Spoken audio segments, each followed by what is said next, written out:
Chapter 2344, Flying Ship vs. Sunset King. White Autumn and the others were stunned when they saw the 6 guardian puppets.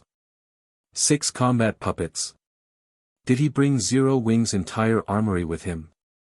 Linya stared, astonished, at Shifeng after witnessing the 6 guardian puppets, which were as tall as buildings. Combat puppets weren't as rare as they once had been, and many superpowers had a few of their own at this stage of the game. Giant's Heart was no exception. However, due to how few the guild had, every one of them was treated as a part of the guild's foundation and mustn't be used casually. Even White Autumn, one of Giant's Heart's vice guild leaders, had to gain the guild leader's permission before he could mobilize a guardian puppet. And yet, Shifeng had pulled 6 of them from his bag as if they were common tools. The unexpected development rendered White Autumn speechless. White Autumn had already been shocked that Shifeng was allowed to carry a flying ship on him, yet now he found out that the swordsman also had 6 combat puppets. If he hadn't taken the initiative to invite Shifeng to assist on his quest and bring the man to the sea god's realm, he would have suspected that Shifeng had actually come to declare war on the otherworld. Bronze-ranked combat puppets possessed peak Tier 3 power, and under an expert player's control, they could easily surpass the combat power of Tier 3 summon creatures and war weapons. This was why the various superpowers were so careful with their combat puppets. Destroying a guild town would be child's play if one mobilized 6 bronze combat puppets at once. Combined with a flying ship, even destroying a guild city might be possible. We don't have much time left. Let's hurry, Shifeng said, watching the spreading mist and increasing number of undying spirits. He hadn't planned to reveal the guardian puppets, initially. They were a part of Zero Wing's foundation, after all, and they would lose durability in combat. Moreover, the materials needed to repair them weren't easy to produce. However, this was an extraordinary situation, and the Sunset King was a mythic-ranked mutant. This was the first time he had ever even heard of such a monster. The last mutant he had killed in White River City had only been a High Lord, yet its loot had been priceless, especially the Blade Saint legacy. At mythic rank, the Sunset King's loot would be just as astonishing. Its total value might even rival that of the Sea God's blessing. However, the Sunset King wouldn't be easy to kill. Aside from the increasing number of undying spirits, the mutant itself wasn't a being current players could afford to provoke. If the city's level 180, Tier 4 magistrate weren't taking it, the Sunset King would have already transformed the city into ruins. After factoring in the swarm of undying spirits, it would be impossible to get the Crimson Dragon flying ship close to the Sunset King. Hence, Shifeng had to rely on the guardian puppet's strength. Blue, your group will pilot these guardian puppets and protect the flying ship with me. Linya, your group will help Elder Yifeng control the flying ship, White Autumn said. He knew that time was of the essence right now. Everyone else, use everything you've got to help from the side. I will ensure that you're all rewarded appropriately as long as we succeed. Following which, White Autumn and 5 peak experts entered the guardian puppets' cockpits. Meanwhile, Linya's group boarded the Crimson Dragon flying ship with Shifeng. Naturally, Lake Mountain City's players soon noticed the flying ship and combat puppets. The steel giants were difficult to ignore. The constructs dwarfed both the players and the undying spirits. The level 100+ undying spirits, which current players had no hope against, were like children before the guardian puppets. White Autumn and Giant's Heart's peak experts perfectly displayed the colossal construct's strength, sending groups of undying spirits flying with a single slap. Effortlessly, the 6 guardian puppets opened a path through the swarm of undying spirits, preventing the summoned monsters from getting between the Crimson Dragon flying ship and the Sunset King. A flying ship? Crap. How is this fair? When the various major powers and adventure teams saw the guardian puppets and Crimson Dragon flying ship, they felt as if they were using guns and swords in this battle, while Zero Wing and Giant's Heart used fighter jets and tanks. The two sides' firepower was on entirely different levels. White Autumn and the other guardian puppet pilots couldn't help but agree with that thought. When fighting alone, the guardian puppet didn't seem particularly powerful, but when 6 fought together, they made up for each other's weaknesses, doubling their combat power.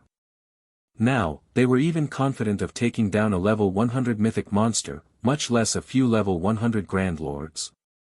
Before the watching players could overcome their shock from seeing the guardian puppets, the Crimson Dragon flying ship's main cannons began to gather mana.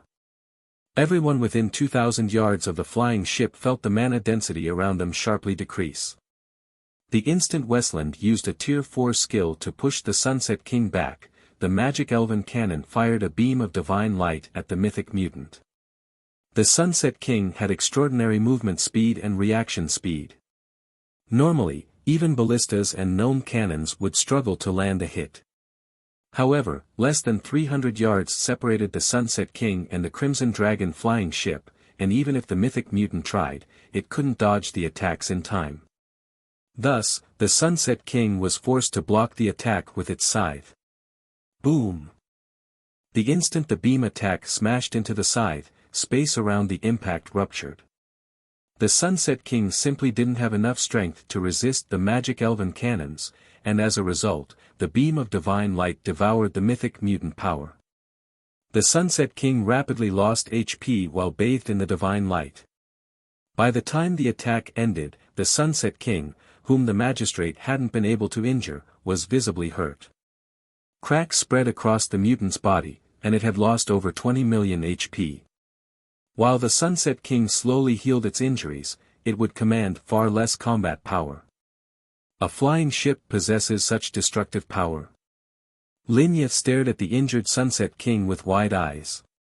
Not even a Tier 4 Heavenly Knight had been able to damage the Sunset King's body, yet the Crimson Dragon had achieved the feat with a single attack. It was simply unbelievable. What Linya didn't know was that the Crimson Dragon flying ship was powered by a bronze engine. Its overall DPS might not be a match for an actual bronze flying ship, but its main cannon had peak Tier 4 power. Not even Westland could afford to take a direct hit from the magic elven cannon. The boss is coming. Activate the magic shield and mana field. All mana pulse cannons, attack with everything you've got. Shifeng commanded as the Sunset King turned his glare toward the Crimson Dragon flying ship. The mythic mutant made its move as soon as Shifeng finished giving orders. The Sunset King appeared before the flying ship in the blink of an eye and swung its scythe, sending a crimson arc slicing at the vessel. Fortunately, the flying ship's magic shield and mana field snapped up before the Sunset King had attacked. As a result, the flying ship avoided taking any hull damage. However, the attack had depleted the magic shield's energy reserve by over 6 million points. After blocking the Sunset King's attack, the flying ship's mana pulse cannons activated, one after another, firing a black and white beam that struck the mythic mutant. Each one of the beams shaved off a sizable chunk of the Sunset King's HP, and the spectating players were stunned by the horrific, spectacular explosions that ensued. After witnessing the Crimson Dragon flying ship's performance, everyone gained a newfound appreciation for flying ships. None of them had ever thought that a flying ship could go toe-to-toe with a monster as powerful as the Sunset King. With Westland pinning down the mutant and the Crimson Dragon flying ship's firepower devouring its HP, the Sunset King was rendered powerless. It could only watch as it continued to lose HP. Moreover, due to the 6 guardian puppets, the tens of thousands of Undying couldn't even reach the flying ship. 60%. 30%. 10%. Read latest chapters at Wuxia World. EU. As the Sunset King's HP continued to plummet, the mythic mutant frenzied. In turn, the Crimson Dragon flying ship steadily lost durability. They were lucky that Westland had shown up. Without him to tank the mythic mutant, the Crimson Dragon flying ship would have lost durability at a much faster rate. When the Sunset King's HP fell to 5%, it turned and fled, but Westland refused to allow it. The magistrate immediately activated Lake Mountain City's defensive magic array, sealing off the city. The Sunset King couldn't escape the city until it destroyed the magic barrier. Die. When Shifeng saw how little HP the mythic mutant had left, he activated the magic elven cannon once more. Although the Sunset King tried desperately to defend itself, the beam of divine light cut through its HP until it eventually hit zero. The mutant's body then disappeared, returning to the void. Chapter 2345, Holy Chant. As the Sunset King's body vanished into the void, a bright glow enveloped Shifeng and his companions. He reached level 103 and was more than halfway to the next level. Linya and the others manning the flying ship's mana pulse cannons instantly leveled from 98 to 100. The Sunset King had awarded many times more EXP than ordinary level 100 mythic monsters. It left Linya and the others dazed for a moment. Meanwhile, the bloody mist that had saturated Lake Mountain City began to gather toward the disappearing Sunset King. After 3 seconds, a resplendent, crimson gem formed within the mist, attracting everyone's attention instantly. The mutated heart. Even without inspecting the gem, everyone knew it was the mutated heart. After all, the crystal contained tremendous energy, even more than 7 luminaries crystals. While it hovered in the air, the crimson gem radiated such powerful waves of energy that space around it distorted as if it couldn't endure the energy. The energy within the crimson gem had no place on this plane of existence. Suddenly, a ray of holy light descended from the sky, and every player in the city heard a divine chant. As if the heavens were celebrating the Sunset King's death, over 100 globes of light fell from the sky, landing around the mutated heart. Their brilliant light illuminated all of Lake Mountain City. Every one of these treasures radiated incredible auras, and so close together, their auras amplified each other. Bathing in the combined auras and warm light, ordinary players struggled to approach the items. Loot. After a few seconds, someone broke the silence. As if the word had been the spark to ignite a powder keg, every player surged toward the glowing orbs like a crowd of lunatics. The city's players seemed to have forgotten about Giant's Heart's members, the Guardian puppets, and the Crimson Dragon flying ship. All of you, charge. Those treasures are ours. Kill whoever tries to get in your way. I'll ensure that whoever claims an item is promoted by 1 rank within the guild. I'll even award bonus GCPs depending on the item's rarity. Lake Mountain City's various major powers promptly ordered their guild members to surround the Sunset King's loot. Although there were quite a few Giant's Heart members nearby, no one paid them any mind. With so much precious treasure before them, all else was secondary. Improving one's strength was the key to success in God's domain. Even if the superpower demanded that they hand over the treasures they had claimed later, how would Giant's Heart's players know what treasures they had taken? The guild would be quite impressive if it even knew how many items had dropped. All these powers would have to do is hand over some of the less valuable items, and Giant's Heart wouldn't be able to do anything about it. While the various major powers made their move, they bombarded the area with attacks to prevent others from getting to the loot first. These people have lost their minds. Linya was furious as she watched the various major powers members swarm the loot area like locusts. She had never thought they'd be so desperate or shameless. Some major powers even began to attack the area with their war weapons. Even with a flying ship, it would take some time to clear out these pests, and by the time the loot area was clear, the surrounding players would have taken what they wanted. They were talking about several 100,000 players. Even if Giant's Heart had 6 guardian puppets and several thousand members present, it couldn't stop all of these players. I'll loot the items. You just need to keep players out of the area, Shifeng calmly told Linya. Honestly, though, he was just trying to suppress the elation and shock in his heart. A holy chant. If the super guilds from his previous life had known about this, they would have done everything in their power to secure these items. He wouldn't even be surprised if they flattened Lake Mountain City for the sake of the Sunset King's loot. By now, every player in God's domain was familiar with the appearance of loot, but most didn't know that there were different ranks of this phenomenon. The most common was the glow that enveloped dropped items. After that was a dragon's roar that heralded the item's arrival, and then, there was the holy chant. The strongest phenomena he had experienced in the past had been the dragon's roar. He had only ever heard of the holy chant announcing the loot's arrival. A holy chant normally only preceded loot from Tier 5 superior demon kings, Tier 5 saints, and Tier 5 adult dragons. These bosses had already taken half a step into the realm of gods. Every one of these bosses ruled an area in God's domain. Ordinary superpowers had no chance of contending with such powerful existences. Usually, several superpowers would have to work together to take one down. Hence, Shifeng had been taken aback when he heard the holy chant as the Sunset King's loot had dropped. He had expected a mythic mutant's loot to be extraordinary, but he hadn't thought it would be this incredible. If the various superpowers of his previous life had known about this, they would have nurtured every mutant they could find to mythic rank before slaughtering them. When Linya watched Shifeng vault from the pilot's seat, she was at a loss. Hundreds of cannons and ballistas continued to bombard the loot area. Not even a guardian puppet would last long against so many war weapons.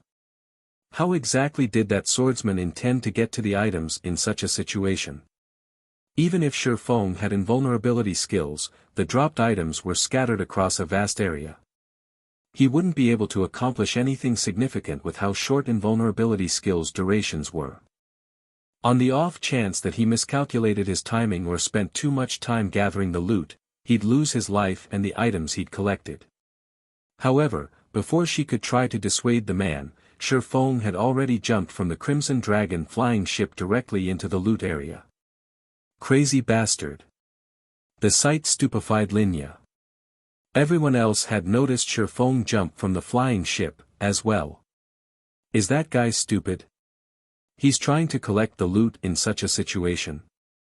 He should have an invulnerability skill. Damn it. Why don't I have one as well? I could have gone down there and stolen a dozen items myself. The crowd watched Shifeng in envy and admiration. With a dozen of the 100 or so items on the ground, one could make a killing. So many major powers were trying to get to those items right now, and each would be fortunate enough to obtain 5 or 6 items at most. However, Shifeng hadn't activated an invulnerability skill when he hit the ground as everyone had expected. Rather, he replaced the Abyssal Blade with the Twilight Blade and summoned 8 doppelgangers, each with 85% of Shifeng's basic attributes. What is he trying to do? White Autumn, who commanded Giant's Heart's members some distance away, was confused as he watched the swordsman. Read latest chapters at Wuxia World. Some doppelgangers could use their players' skills and spells, but none of the doppelgangers in God's domain could pick up items. Only the player's main body could do so. So, what was the point in summoning a bunch of doppelgangers in this situation? When they saw what happened next, however, everyone's eyes nearly fell from their sockets. As soon as the 8 doppelgangers appeared, they charged toward the hundreds of approaching cannonballs and ballista arrows. The 8 clones easily blocked the incoming projectiles, which were powerful enough to damage Grand Lord-ranked monsters. Meanwhile, Shifeng strolled through the area as if it were his backyard, casually collecting the scattered loot. 1 item. 3 items. 9 items. Chapter 2346, Oppressing all sides. As Shifeng started collecting one dropped item after another, silence fell over the entire city. How is something like this even possible? Crap. Is he even human? Everyone felt their worldview crumble as they watched. At this stage of the game, practically everyone had a healthy fear of war weapons. They could kill players in one hit, after all. War weapons could also cause significant damage to high-ranked monsters. Without invulnerability skills, players had no way to stand up against war weapons. Relying on his own strength, Shifeng successfully blocked every incoming cannonball and ballista arrow. Even his doppelgangers effortlessly deflected the hundreds of war weapon attacks. He was simply inhuman. The various major powers members watched as Shifeng steadily collected the loot with bloodshot eyes. Every one of the Sunset King's items radiated an incredibly powerful aura. In God's domain, such auras were proof of an item's rarity and value. Even from so far away, they could see the epic glow effect shining among the Sunset King's loot, and a few items radiated a strange light and a faint trace of divine might. Kill him. Those items are mine. Use Tier 4 magic scrolls. I refuse to believe he can stop those.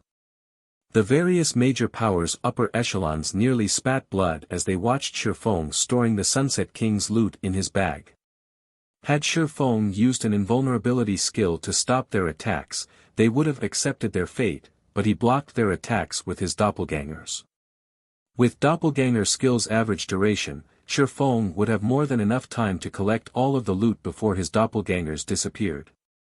If that happened, none of them would get anything from this inferior legendary event. A few of the major powers experts immediately retrieved the Tier 4 magic scrolls they had been saving and activated them against the swordsman. Tier 4 spell, Heavenly Thunder. Tier 4 spell, Dark Domain of Arrows. Tier 4, Hurricane Howl. Have these people gone insane? They're actually using Tier 4 magic scrolls against him.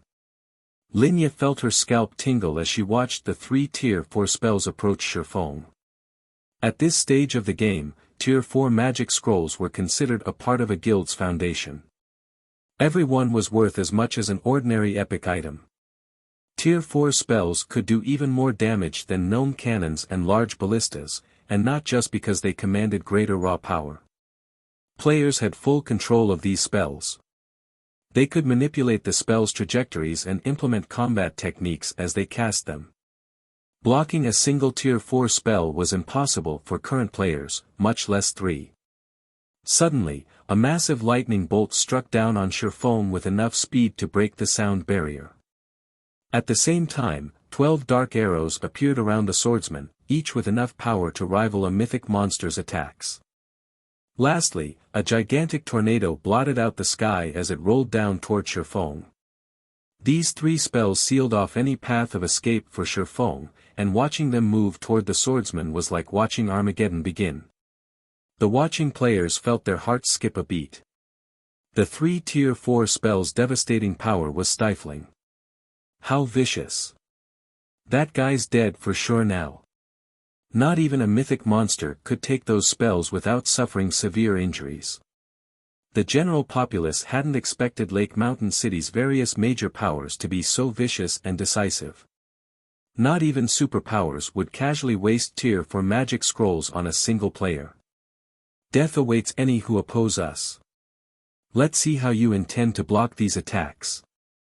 The various major powers eagerly watched the Tier 4 spells assault Shifeng, waiting for the moment the swordsman died and dropped all of the items he had claimed thus far.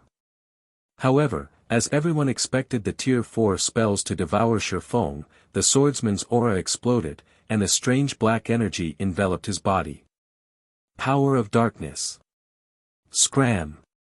Shifeng bellowed as he brandished Killing Ray. Secret technique, Lightning Flash.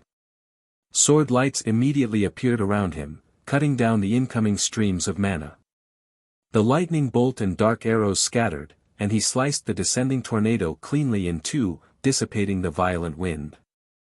Silence. As if time had frozen, silence filled Lake Mountain City. The city's independent players, the various major powers members, even Giant's Hearts members stared, dumbfounded. Those 3 Tier 4 spells would have even injured a mythic monster, yet Shifeng had countered all 3 with a single swing of his sword. How is this possible? The upper echelons from the 3 major powers that had used the Tier 4 magic scrolls were frozen in shock. They had originally saved the Tier 4 magic scrolls as trump cards to use against mythic monsters, yet Shifeng had stopped all 3 effortlessly. He hadn't even lost a single HP, much less been injured. So strong. Is this the true power of a Tier 3 class? Linya felt overwhelmed as she watched Shifeng. She had seen the strength of a Tier 3 class when Shifeng had fought the two rock giants outside the temple, but she hadn't realized that a Tier 3 class was powerful enough to nullify Tier 4 spells. With such strength, none of God's domain's superpowers could touch Shifeng. He was on an entirely different level compared to Tier 2 players. Before a Tier 3 player, a Tier 2 player was no more than an infant learning how to walk. Thank goodness. I'm so glad I didn't pick a fight with him. I'd be doomed. Silent Rain inwardly celebrated after seeing Shifeng emerged from the Tier 4 spell bombardment unscathed. Silent Rain had considered plotting a way to steal the Crimson Dragon flying ship, but after this performance, he knew that not even a superpower's main army could take that swordsman down. Warblood and Starlin are truly unlucky to have provoked such an individual. White Autumn couldn't help but pity the two organizations. Warblood and Starlink would have already found Zero Wing to be an incredibly challenging opponent with its guardian puppets and Crimson Dragon flying ship, but with a player like Yifeng to protect the guild as well, Zero Wing was essentially a natural disaster for the two organizations. After countering the 3 Tier 4 spells, Shifeng glanced at the approaching players. These players, who still intended to fight for the Sunset King's loot, halted their steps immediately. Even the various major powers leading the charge stopped, quietly watching Shifeng. None of them dared to take even half a step closer, afraid of attracting the swordsman's attention. They'd be gambling their lives if they tried to snatch the items from such a monstrous being. Even if they got their hands on one of the dropped items, they wouldn't be able to escape with it. They'd just become a target for Shifeng to practice his swordsmanship. Seeing these players abandon their contest for the Sunset King's loot, Shifeng turned around and resumed his work. Everyone merely watched as he quietly gathered the remaining items. Read latest chapters at Wuxia World. EU, who is that guy? Isn't he a little too strong? He actually deterred an entire city of players by himself. I know, right? Not even the Sea God's Realm's #1 player, Scarlet Hand, would be a match for him. The players in the vicinity began to admire Shifeng. They were also incredibly curious about his identity. As for the Sunset King's loot, none of them dared object to the situation anymore. Once Shifeng had collected the dropped items, he quickly approached White Autumn, handing over the mutated heart. If possible, he wanted to leave Lake Mountain City as soon as he could. He planned to return to White River City immediately. Only there would he be safe enough to appraise the Sunset King's loot. In return for the mutated heart, White Autumn gave Shifeng a whopping 10 ocean barrier stones. Shifeng then retrieved a return scroll and activated it, transforming into a streak of light and leaving the Sea God's realm. Chapter 2347, Extraordinary Loot. White River City's business district was full of advanced carriages and a variety of mounts. Meanwhile, the candlelight trading firm loomed over the street like a giant. A long line of players stood before the shop's entrance. Aside from those looking to purchase Candlelight's products, many were lifestyle players, seeking to improve themselves. They were there to take the Candlelight's recruitment test, hoping they'd be accepted into this sacred land for lifestyle players to become a respectable master lifestyle player eventually. A sea of players filled the shop itself, crowding around every counter in the firm and fighting desperately to purchase items. First-time visitors to the Candlelight trading firm were stunned by the scene. Isn't this just a shop? Why are so many people here? A level 96 female druid with a strong life aura muttered, surprised by the players around her. What is this shop selling? That's not what we're here to find out. Our main goal is to investigate the various kingdoms' alchemical standards. The sooner we finish our investigation, the sooner we can employ our Moon God's Realm's advantages, a male guardian knight, who radiated a similar aura, said. I guess you're right. The main continent's alchemy standards are far inferior to our world's. Once we verify the potions these people are selling, we can establish ourselves across the continent through our alchemy techniques, the female druid agreed, nodding. She then ignored the commotion on the first floor and headed up the stairs to the second. While the female druid and male guardian knight moved to the second floor, Shifeng, who had overheard their conversation, couldn't help but pause. The moon god's realm. He watched the two players carefully after hearing mention of the moon god's realm. Otherworlds in God's domain varied in size. When the planar passages had activated, these otherworlds had gradually connected to the main continent according to size. The smaller otherworlds were the first to open to the main continent. Meanwhile, the moon god's realm was one of the largest otherworlds in God's domain, aside from higher planes. Now that the moon god's realm's players had arrived, the planar passages had opened fully. With all of the planar passages open, the otherworlds would truly begin to impact the continent. From this point onward, not only would the competition for dominance over level 100 neutral maps become more intense, but the status quo in the various kingdoms and empires would also shift. Some kingdoms and empires might even see a new ruling power. During Shifeng's previous life, the planar passages had greatly affected Star Moon Kingdom as well. Fortunately, Star Moon Kingdom had been a mid-ranked country among the many kingdoms on the continent, so none of the most powerful Otherworlds organizations had targeted the kingdom. Because of this, the various first-rate guilds that had ruled Star Moon Kingdom in the past had survived the chaos. Shifeng certainly hadn't expected the moon god's realm's powers to target his kingdom in this life. This definitely wasn't good news to Zero Wing. If powers from an otherworld like the moon god's realm targeted Zero Wing, the other powers from large-scale otherworlds wouldn't be able to ignore Star Moon Kingdom. It seems I'll have to take care of the situation in the Cold Spring Canyon quickly. With the quality and number of experts Zero Wing has, we cannot stop an assault from multiple large-scale otherworlds. Thinking up to this point, Shifeng picked up his speed. A sufficiently powerful expert might be able to turn the tides of war, but not even God's domain's strongest expert could affect multiple large-scale battles across an entire kingdom simultaneously. In the end, it would still be a competition of quantity and quality of experts, as well as guild foundations. Although Zero Wing had the strength to contend with superpowers, its overall strength wasn't a match for an actual superpower. Once he had closed himself in one of the special forging rooms on the Candlelight Trading Firm's top floor, Shifeng pulled a Tier 3 strengthening magic scroll from his bag and chanted the incantation. Strengthening magic scrolls could reinforce magic arrays.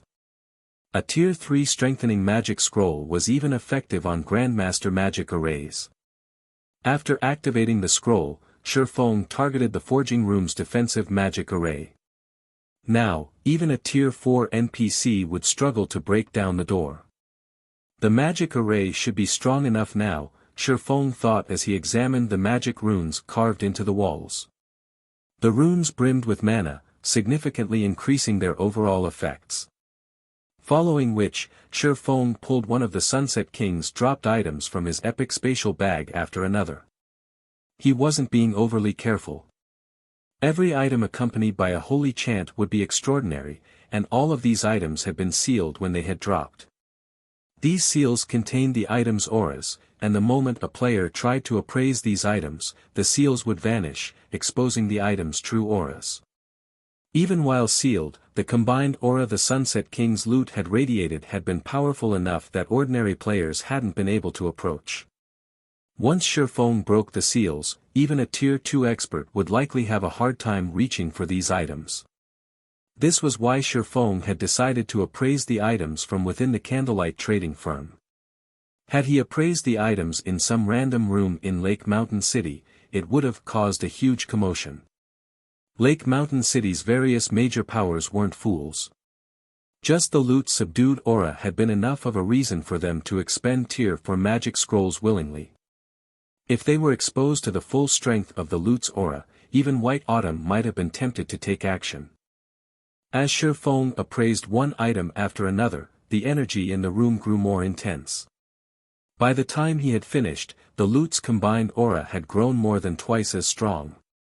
So, these are a holy chance items. There were as many as 6 Tier 4 magic scrolls alone. There were also 45 inferior legendary materials, 6 legendary materials, 26 units of 7 luminaries crystals, 3 god crystals, 4 pieces of level 100 epic equipment, and 1 level 100 epic weapon. Every one of the 5 epic items was top tier and could be used until level 150. Unfortunately, none of them suited Shifeng. The 4 pieces of epic equipment were pieces of the Dark Flare set, a 4-piece, epic set equipment for MTs. The 4-piece set effect increased its user's basic attributes by 30%, defense by 40%, and physique by 20%. It was undoubtedly a top-tier set equipment for MTs. As for the epic weapon, it was the Fantasy Blade, a 2-handed greatsword. Its attributes might be average, but its hidden effect, Blade Blur, was frightening. When it triggered, Fantasy Blade would ignore the opponent's defense and armor for 0.5 seconds, dealing direct damage to the target. Shifeng had also appraised a fragmented legendary weapon.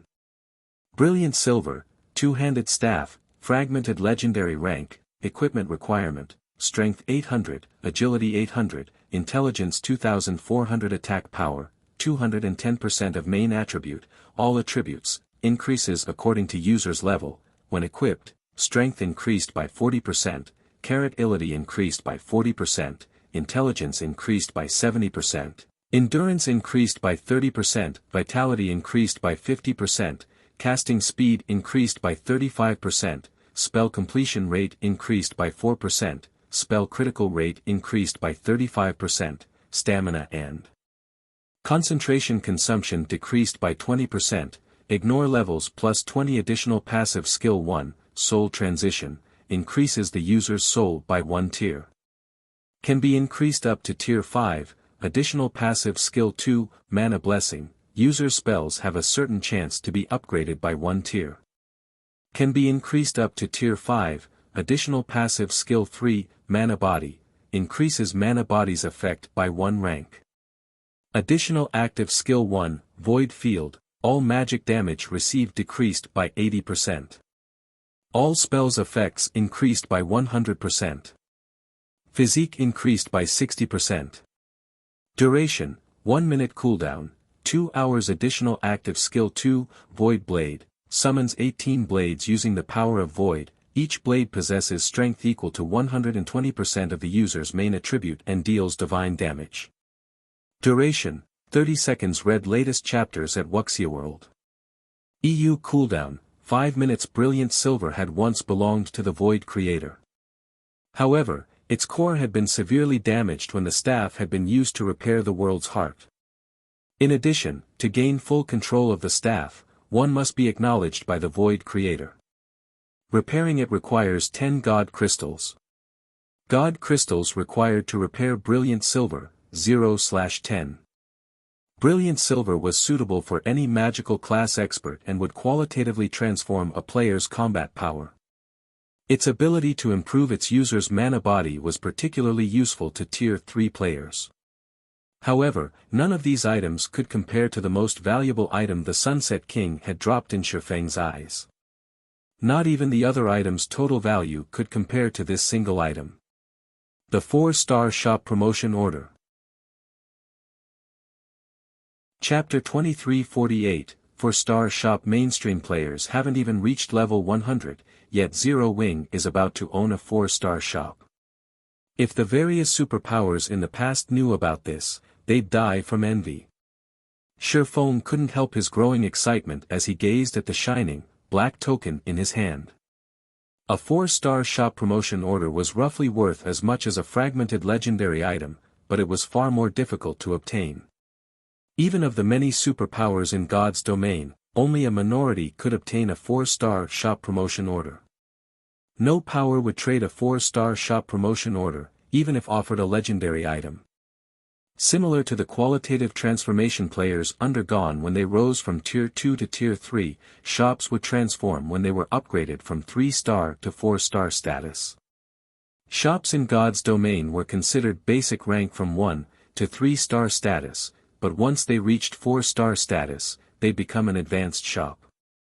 Not only would all of the shop's existing functions improve, but it would also gain new major functions. The first was the research workshop. The research workshop would be tremendously helpful to lifestyle players as they work to rise through the ranks. Not even the Philosopher's Hand or Moon God's secret journal could compete. The research workshop could examine data on existing items and identify their deficiencies. Players could then modify and improve these items, thereby creating a new item. It was easy to imagine how helpful this would be to lifestyle players. The research workshops were a large part of the reason the various superpowers had been able to nurture master, even grandmaster, lifestyle players during Shifeng's previous life. Without these workshops, the various superpowers would have, at most, been able to nurture master lifestyle players, even if they relied on all sorts of rare materials. None of them would have had enough super rare materials to nurture a grandmaster. Now that Zero Wing had access to a research workshop, the guild could have a large batch of master lifestyle players in no time with how many talented lifestyle players it already had. God's Domain's designs for high-ranked weapons and equipment were incredibly rare already, but after level 100, rare would be an understatement. Trying to obtain a high-quality design would be like trying to win the lottery. Hence, the various major powers would have to rely on lifestyle players for such items. Of course, creating a high-ranked level 100+ weapon or equipment piece was easier said than done. Because of this, the cost for high-ranked level 100+ weapons and equipment would skyrocket as mainstream players reached level 100. Not even ordinary expert players would be able to afford such items. In fact, some ordinary experts would be stuck using level 100 equipment even after they reached level 110. Meanwhile, this scarcity would only begin to subside as 4-star shops began to emerge. The various major powers experts would still need some time to reach level 100, not to mention the time they'd need to obtain high-quality level appropriate weapons and equipment. Zero Wing's experts were no exception. If Zero Wing could secure a source of weapons and equipment early on, these items would be immensely helpful to the guild's experts as they gained more combat power and cleared their Tier 3 promotion quests. The second ability the shop would gain with its 4-star status would help a power dominate the market. The Shared Warehouse. At 4-star status, a shop would gain a shared warehouse and the ability to create similar warehouses in 5 3-star shops. These shared warehouses would be connected. The function might not seem glamorous, but countless powers dreamed of having such an ability. With a shared warehouse, a power could transfer items across long distances at no cost, including non-bag space items. Transporting non-bag space items had always been a huge problem in God's Domain, and the shared warehouse was one of the few methods that could solve this problem. Because of this, the various powers of Shifeng's previous life had fought to promote their shops to 4-star status, with some even trading legendary items for the promotion order. There was a catch, of course. Once items had been placed in the shared warehouse, they'd be frozen for 24 hours, locked in the warehouse. Moreover, there was an extremely limited amount of space for non-bag space items. At the 4-star status, the shared warehouse could only hold up to 200 non-bag space items at a time. Even so, the function would save a lot of money and transportation time. Most importantly, this method of relocating items was safe. Had Shadow possessed a 4-star shop during Shifeng's previous life, the guild wouldn't have taken so many risks to move highly valuable non-bag space items, getting robbed by powerful NPCs. Unfortunately, 4-star shop promotion orders were painfully rare in God's Domain. Only a small number of superpowers could enjoy the luxury of owning a 4-star shop. Due to these two functions, not even powers with 103-star shops could compete with those that had a 4-star and a few 3-star shops for dominance over the market. Thinking up to this point, Shifeng collected the Sunset King's loot in his bag and stored the 7 Luminaries crystals and God crystals in his private warehouse. He then made his way to the city hall to upgrade the Candlelight trading firm to a 4-star shop. He also notified Melancholic Smile and had her mass recruit players for Candlelight's internal membership, pausing normal recruitment for now. Previously, Candlelight hadn't met the conditions for expansion. The trading firm only had a limited number of special workshops and meditation rooms, after all. Moreover, competition between the various trading firms hadn't been particularly intense, as designs for high-quality weapons and equipment below level 100 were relatively easy to obtain. However, that was about to change. Any design or recipe a player found in a level 100+ neutral map would be incredibly valuable. Now that Candlelight was about to have a 4-star shop, Shifeng couldn't allow the trading firm to operate as liberally as it had been. Moreover, otherworld players were flooding to the main continent, and they would have a massive impact on the status quo, especially those from otherworlds like the Moon God's realm, who focused on lifestyle development. Otherworlds like these would have a huge impact on the main continent's economy. To compete against these otherworlds, Candlelight would need to nurture its lifestyle players to a higher standard. However, Candlelight had many secrets it had to protect. Thus, it would need more internal members, not normal members. Guild leader, our recruitment requirements are already quite demanding. If we start recruiting with these standards, I'm afraid that other powers will use the opportunity to poach some of our members, Melancholic Smile cautioned after listening to Shifeng's new requirements. Few of God's domain's lifestyle players enjoyed being bound by strict contracts. Hence, the various major powers typically offered relaxed conditions. If Candlelight increased its requirements, they'd be lucky not to lose normal members, much less recruit new, internal members. Furthermore, Starlink was still trying to steal Candlelight's members. If they increased the trading firm's strict conditions, Candlelight would suffer for it. Relax. That is only true if they can steal our members, Shifeng said, chuckling. He then held up the 4-star shop promotion order to the display and continued, "What do you think this is? Is that a 4-star shop promotion order?" Melancholic Smile's eyes went wide with shock when she saw the black token. Guild leader, is that real? Many superpowers had upgraded their own shops to 3-star status by now, and as a result, Candlelight's advantages became less prominent by the day. As a result, Candlelight's advantages were continuously shrinking by the day. Now, the trading firm could only rely on its secret techniques to attract new members. If Candlelight had a 4-star shop, however, it would reclaim its lead over its competition. Of course, it's real, Shifeng said, chuckling. I'll leave the recruitment to you. We need to get this done as quickly as possible. All right. I'll make the announcement immediately. Melancholic Smile nodded. Melancholic Smile did as she promised, and news quickly spread that Candlelight was mass recruiting for internal members in the various kingdoms and empires. What's Candlelight trying to do? It's only recruiting internal members.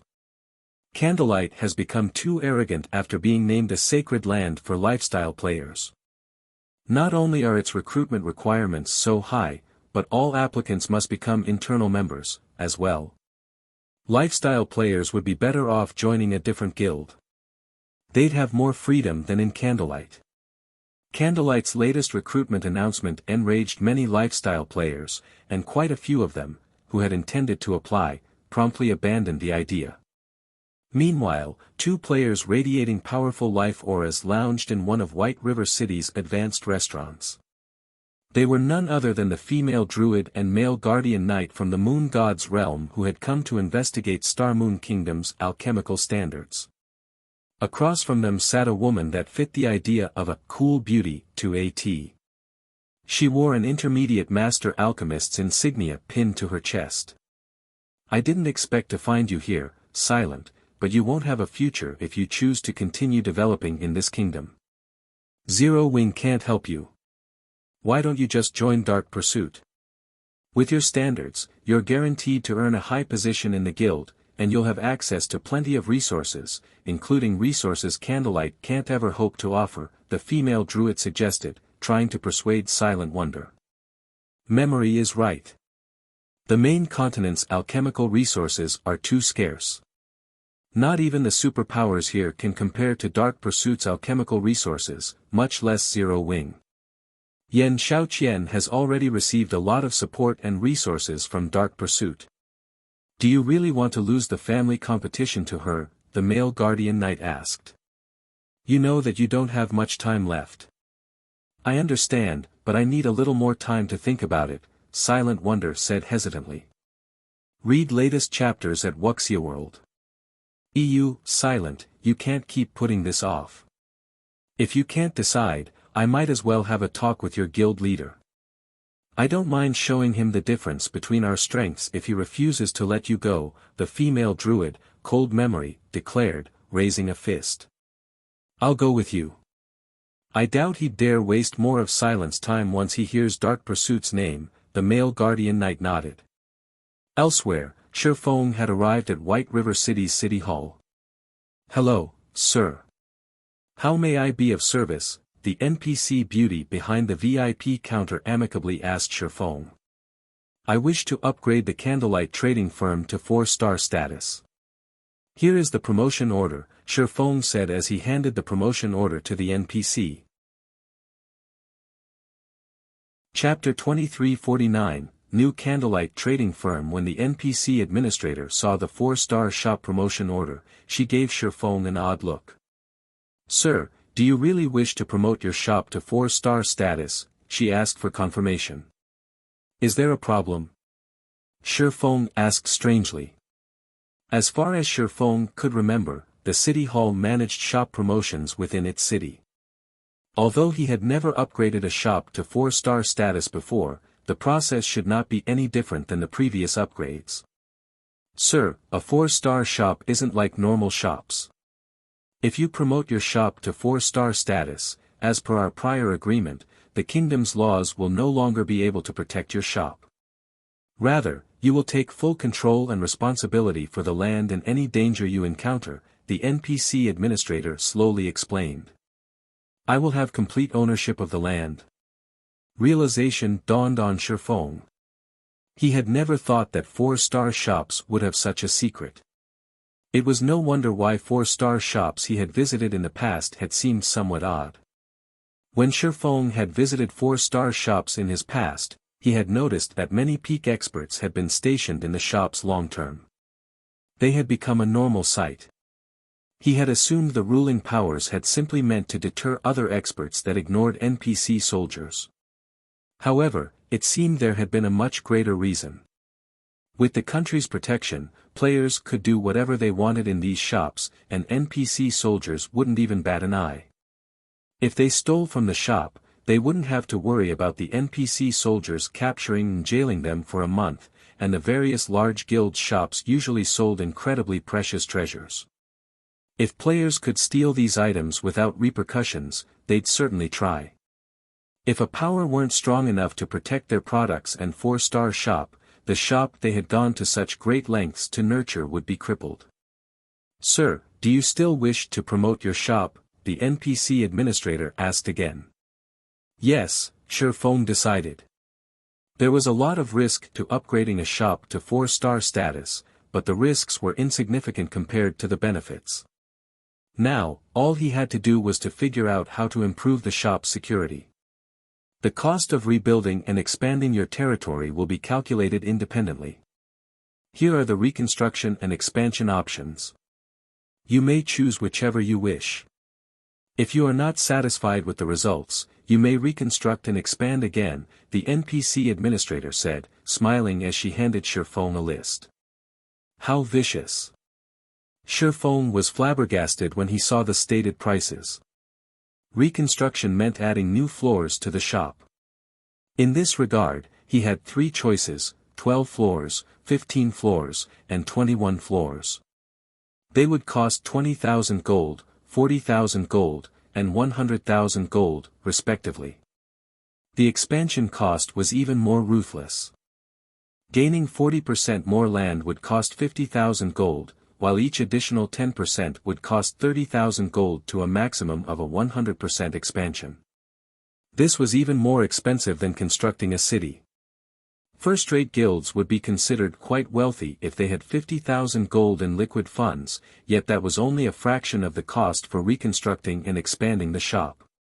Although Zero Wing had recently earned a lot of money, with around 170,000 gold in liquid funds, it couldn't afford to splurge on a 4-star shop.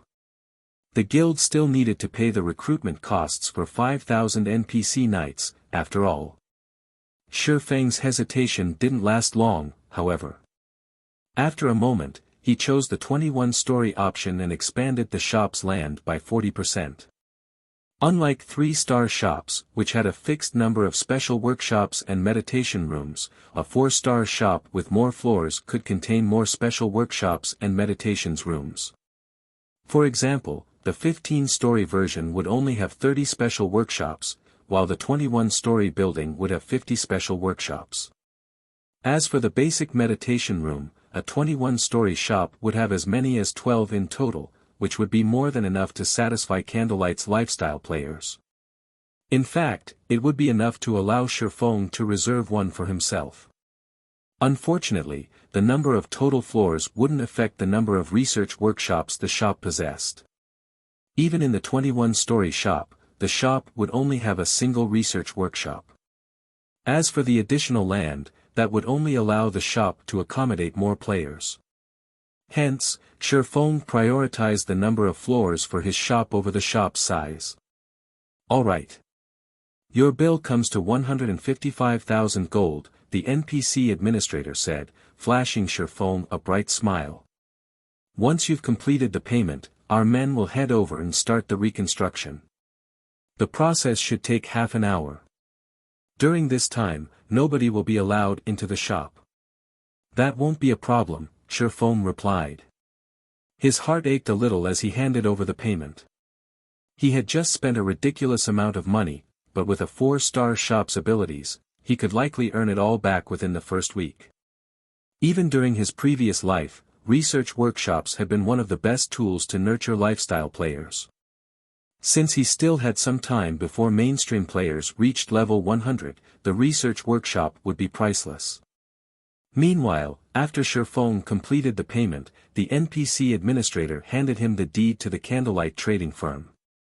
Once the shop's reconstruction was complete, White River City's Candlelight trading firm would become Shi Feng's personal possession. He would then be responsible for the shop's security. With this task complete, Shi Feng left the city hall and returned to the Candlelight trading firm. He intended to spend some time planning the shop's security measures. However, halfway through his journey, Melancholic Smile called. Guild leader, 2 people are here to meet you. They've identified themselves as Dark Pursuit's representatives and say that they'd like to negotiate a partnership, Melancholic Smile excitedly reported. Any player that had spent time in the virtual gaming world knew about the guild known as Dark Pursuit. The Super Guild was famous for its focus on support classes. Although Dark Pursuit did not operate on the main continent, no power dared to underestimate it. If Candlelight could secure an alliance with the Super Guild, it could gain some serious advantages. Partnership? The news confused Shi Feng. He had never expected Dark Pursuit to seek cooperation with Zero Wing. I understand. Have them head to the Candlelight trading firm. I'll be there in a moment. Following which, Shi Feng picked up his pace and hurried toward the Candlelight trading firm. Meanwhile, chaos filled the street outside of the Candlelight trading firm. As soon as Shi Feng had paid for the promotion, every player that had been in the shop had been teleported to the street outside. The abrupt interruption had left the shoppers and Candlelight members stunned. What's going on? Why was I forced out of the shop? Crap. I wasn't done shopping. What is Candlelight trying to do? Does it want our business or not? The customers that had been teleported out of the shop flew into a rage. He requested us to meet him here, yet closed the shop. Is Zero Wing's guild leader toying with us? Cold Memory, who had just arrived, snarled. Her investigation into Zero Wing's Candlelight trading firm had been quite thorough. The lifestyle players that worked for the trading firm had excellent standards. Candlelight even had 3 basic meditation rooms, which were incredibly helpful to lifestyle players. However, it was still significantly weaker than Dark Pursuit. Dark Pursuit had basic meditation rooms, but it also had intermediate meditation rooms. Naturally, the intermediate meditation rooms were more effective than the basic version and could greatly improve a lifestyle player's production success rates. Since the guild's elders supported Yan Xiaoqian, Silent Wonder's opponent in the upcoming competition, they allowed her to use the intermediate meditation room for up to 3 hours per day. Because of this, her development speed was astonishing. Read latest chapters at Wuxia World. I am familiar with guild leader Black Flame's general disposition. He wouldn't play such an underhanded trick. I suspect he's ordered impromptu renovations for the shop. Let's just wait for a bit, Silent Wonder said. Renovations? Is it necessary to cause such a scene just for a simple renovation? Cold Memory muttered disdainfully. The various powers did renovate their shops from time to time to attract more customers, but no matter how many renovations they did, they'd, at most, change the interior design. Not long after Cold Memory's comment, the magic barrier enveloping the candlelight trading firm dissipated. As it did, it revealed a 100-meter tall building. The nearby player-owned shops, which were only 4 or 5 stories tall, and the NPC shops, which were about a dozen stories tall, looked like children next to the upgraded candlelight trading firm. Chapter 2350, Crazy Masters. The candlelight trading firm's new appearance stupefied every player on the street. It _s massive. What did Zero Wing do? They were overcome with shock as they gazed up at the humongous candlelight trading firm. The surrounding player-owned shops might look extravagant, but they were nothing compared to Candlelight's 100-meter tall shop. The merchant players were particularly stunned, staring with wide eyes and dropped jaws at the new candlelight trading firm shop. Ordinary players didn't usually understand God's Domain's rules regarding its shops, but merchant players like them were very familiar with these rules and regulations. Shop construction in NPC cities was heavily regulated. Players couldn't simply build as many floors as they wanted. For example, a 3-star shop could only have up to 9 floors. And yet, the candlelight trading firm in White River City now had 21 floors. Not only could a shop display more merchandise with more floors, but it could also house more lifestyle players.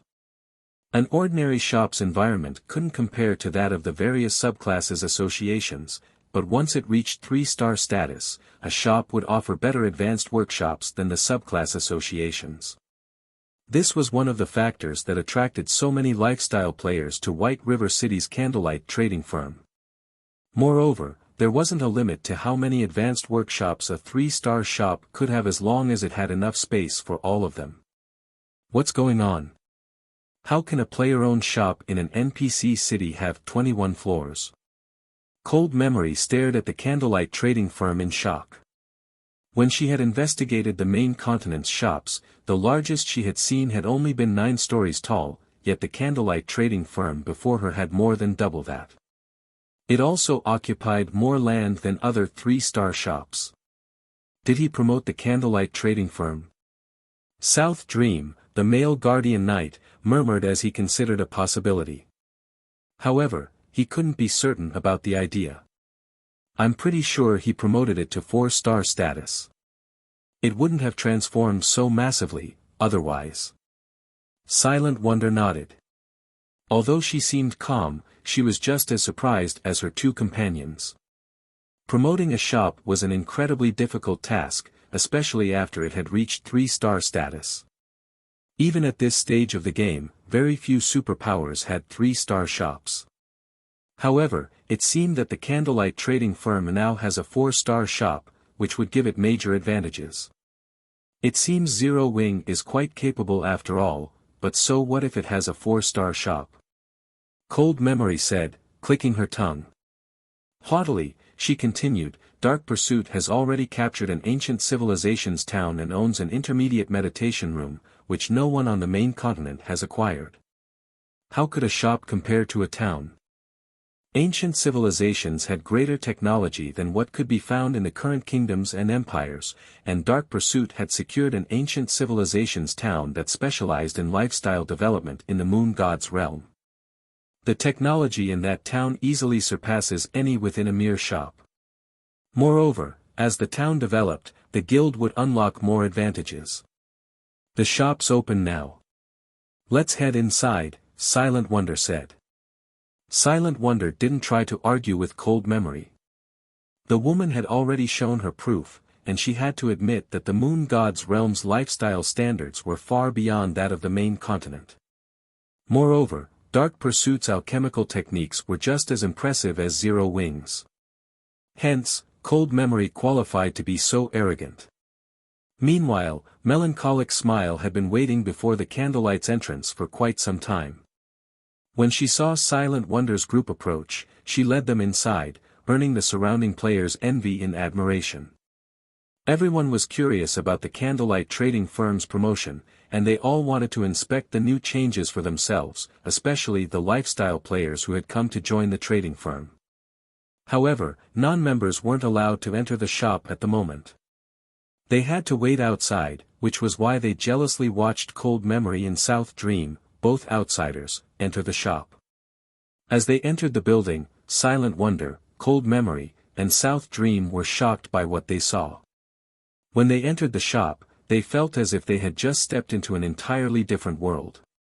Not only was the shop's interior far more magnificent and brilliant than it had been earlier, but its mana density was twice as high, as well. They felt incredibly calm and clear-headed as they stood in the doorway. As Cold Memory and South Dream followed Melancholic Smile to the Candlelight trading firm's top floor, what they saw on the various floors rendered them speechless. There were now more than 40 special workshops and as many as 12 basic meditation rooms. It was enough to rival the number in the ancient civilization's town. Fortunately for them, Candlelight didn't seem to have an intermediate meditation room, which meant Cold Memory and South Dream still had a chance of dragging Silent Wonder into Dark Pursuit. Melancholic Smile quickly led Silent Wonder and her companions to the top floor. As the group was about to enter the top floor reception room, Cold Memory and South Dream noticed a commotion at the end of the corridor. A group of players crowded before a door made of magic crystals, looking in with ecstatic expressions. To Cold Memory and South Dream, those players looked like a pack of wolves that hadn't eaten for several days. What astonished the two outsiders, however, was the fact that every one of those players wore the insignia of a lifestyle master. Sister Melancholic, can I use the research workshop for a moment? I promise I'll be quick. Melancholic, we're all core members and just a step away from reaching intermediate master rank. I'll even hand over all of my GCPs to use the research workshop for 3 days. Crap. You want 3 days? I'd be satisfied to use it for 1 day. Every one of these master lifestyle players gave Melancholic Smile desperate, passionate looks. Afraid that she'd reject their requests, they offered everything they had to convince her. Have these people gone insane?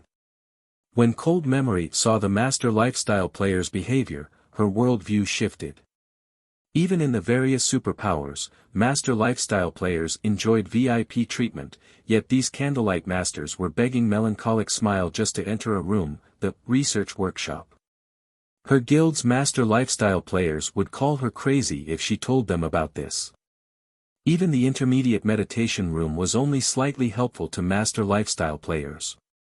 It wasn't such a treasure that players would beg and bribe to use it. Read latest chapters at Wuxia World. EU, calm down. We have yet to decide the rules for the research workshop, and we're not letting anyone use it until we do. Once the guild leader has set up the rules, any internal member that has successfully become a master will get an opportunity to use it, Melancholic Smile said, attempting to placate the crowd. The master lifestyle players seemed satisfied with Melancholic Smile's response, and they said nothing more. She had already confirmed that the trading firm's internal master lifestyle players would get an opportunity to use the room, and for now, that was good enough. All they had to do was wait. Even so, they still stared at the door longingly as they left. Shopkeeper Melancholic, may I know what that research workshop is? South Dream asked curiously. In Dark Pursuit, a basic lifestyle master enjoyed the same status as peak experts like himself. Intermediate masters had an even higher rank in the guild than he did. However, quite a few of those master lifestyle players had been intermediate masters, yet they begged Melancholic Smile to let them into the research workshop. Why wouldn't it make him curious? The research workshop. That's a new room our shop has gained with its promotion to 4-star status. Since no one is using it right now, why don't we head in and take a look? Melancholic Smile suggested. Rather than keeping the room a secret, she invited Cold Memory and South Dream inside. Chapter 2351, Frightening Research Workshop. After they made their way over to the research workshop, Melancholic Smile slowly pushed open the heavy, crystalline doors. As the doors parted, incomparably dense mana flooded out. Even Silent Wonder, who was used to working in high mana density environments, felt refreshed as the workshop's mana hit her.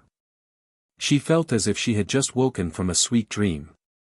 Cold Memory and South Dream, on the other hand, stared at the research workshop in astonishment, unable to process what was happening even as their minds became clear and sharp.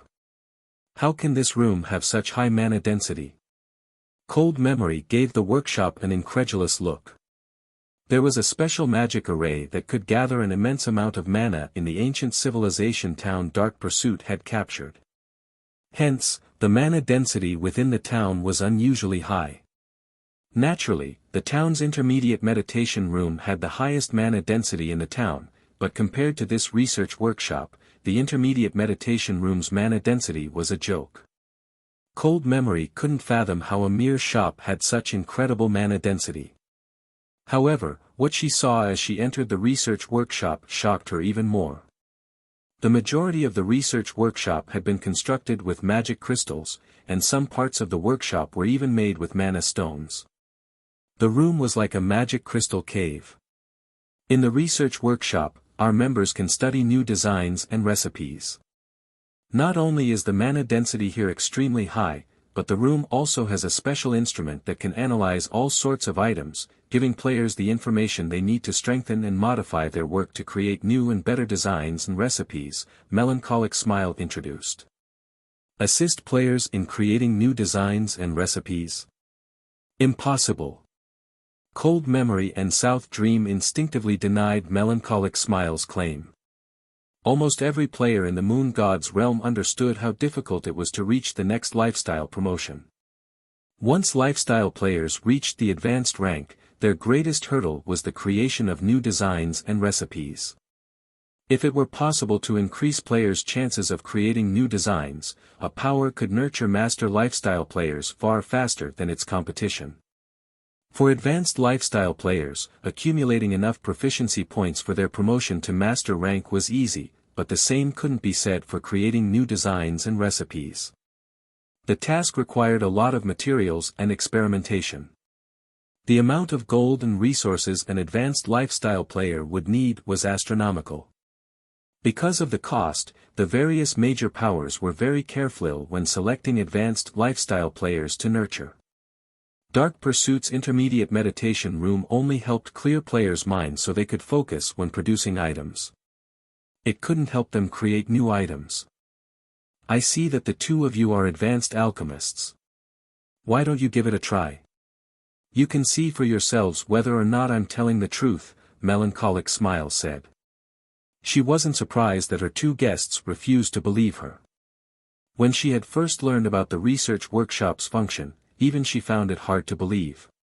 To lifestyle players, gaining access to the research workshop's ability was akin to combat players getting their hands on a tool with godly abilities. It was expected that Cold MEM and South Dream would be skeptical about the research workshop. We'll have to trouble you then, shopkeeper Melancholic. With Melancholic Smile's blessing, Cold Memory saw no reason to hold back. Her declaration was simply impossible. Zero Wing was merely lying to people in an attempt to look good before Dark Pursuit.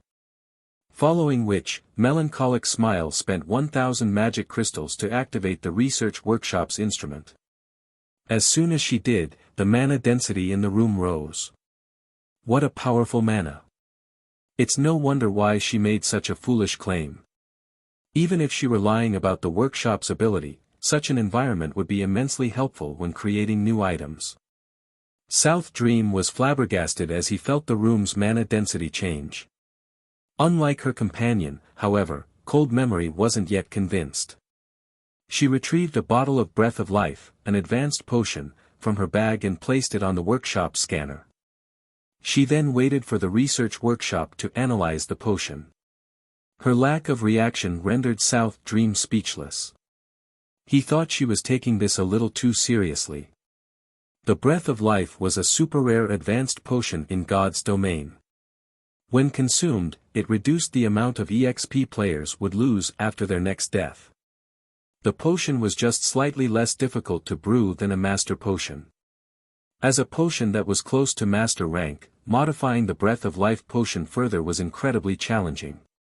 Even master alchemists struggled to accomplish the feat. How much help could the research workshop's apparatus possibly provide? However, before South Dream could try to dissuade Cold Memory, the research workshop's apparatus completed its analysis. Immediately, the holographic screen displayed a mass of information. How is this possible? South Dream's eyes nearly fell out of their sockets when he saw the lines of data. After conducting its analysis, the apparatus had revealed 11 aspects that required modification and 6 aspects that could be strengthened. The situation even shocked Silent Wonder, not to mention her visitors. She had researched the Breath of Life potion as well, but with her current alchemical standards and knowledge, she had only found 3 aspects that needed modification and 1 that could be strengthened. She wasn't far from becoming an advanced master alchemist, and Zero Wing had provided her with plenty of alchemical information. These were the only reasons that she had been able to improve the Breath of Life potion to such an extent. Any other master alchemists would likely struggle to modify the potion successfully without extensive research into the recipe. As for Cold Memory, she was utterly dumbfounded when she saw the data on the research workshop's holographic screen. She had dedicated a lot of time to researching the Breath of Life potion, searching for the key that would allow her to become a master alchemist, but after all her research and experiments, she had been stuck in a dead end. So, that's the case. I made a mistake there. It's no wonder why I never succeeded. Cold Memory couldn't help her elation as she read the information. She had found a clue to one of the modification aspects the research workshop pointed out, but she hadn't been able to follow that clue to the end, even after countless experiments. Eventually, she had given up on the clue, tired of wasting her time. She hadn't actually realized that she had been on the right track. The herbs she had used just hadn't been potent enough. If she replaced those herbs with higher quality ones, she'd substantially increase her success rate. Read latest chapters at Wuxia World. EU. Considering this fact, Cold Memory began to conduct a test. She always carried the materials necessary to brew the Breath of Life potion to ensure that she could experiment when inspiration struck her.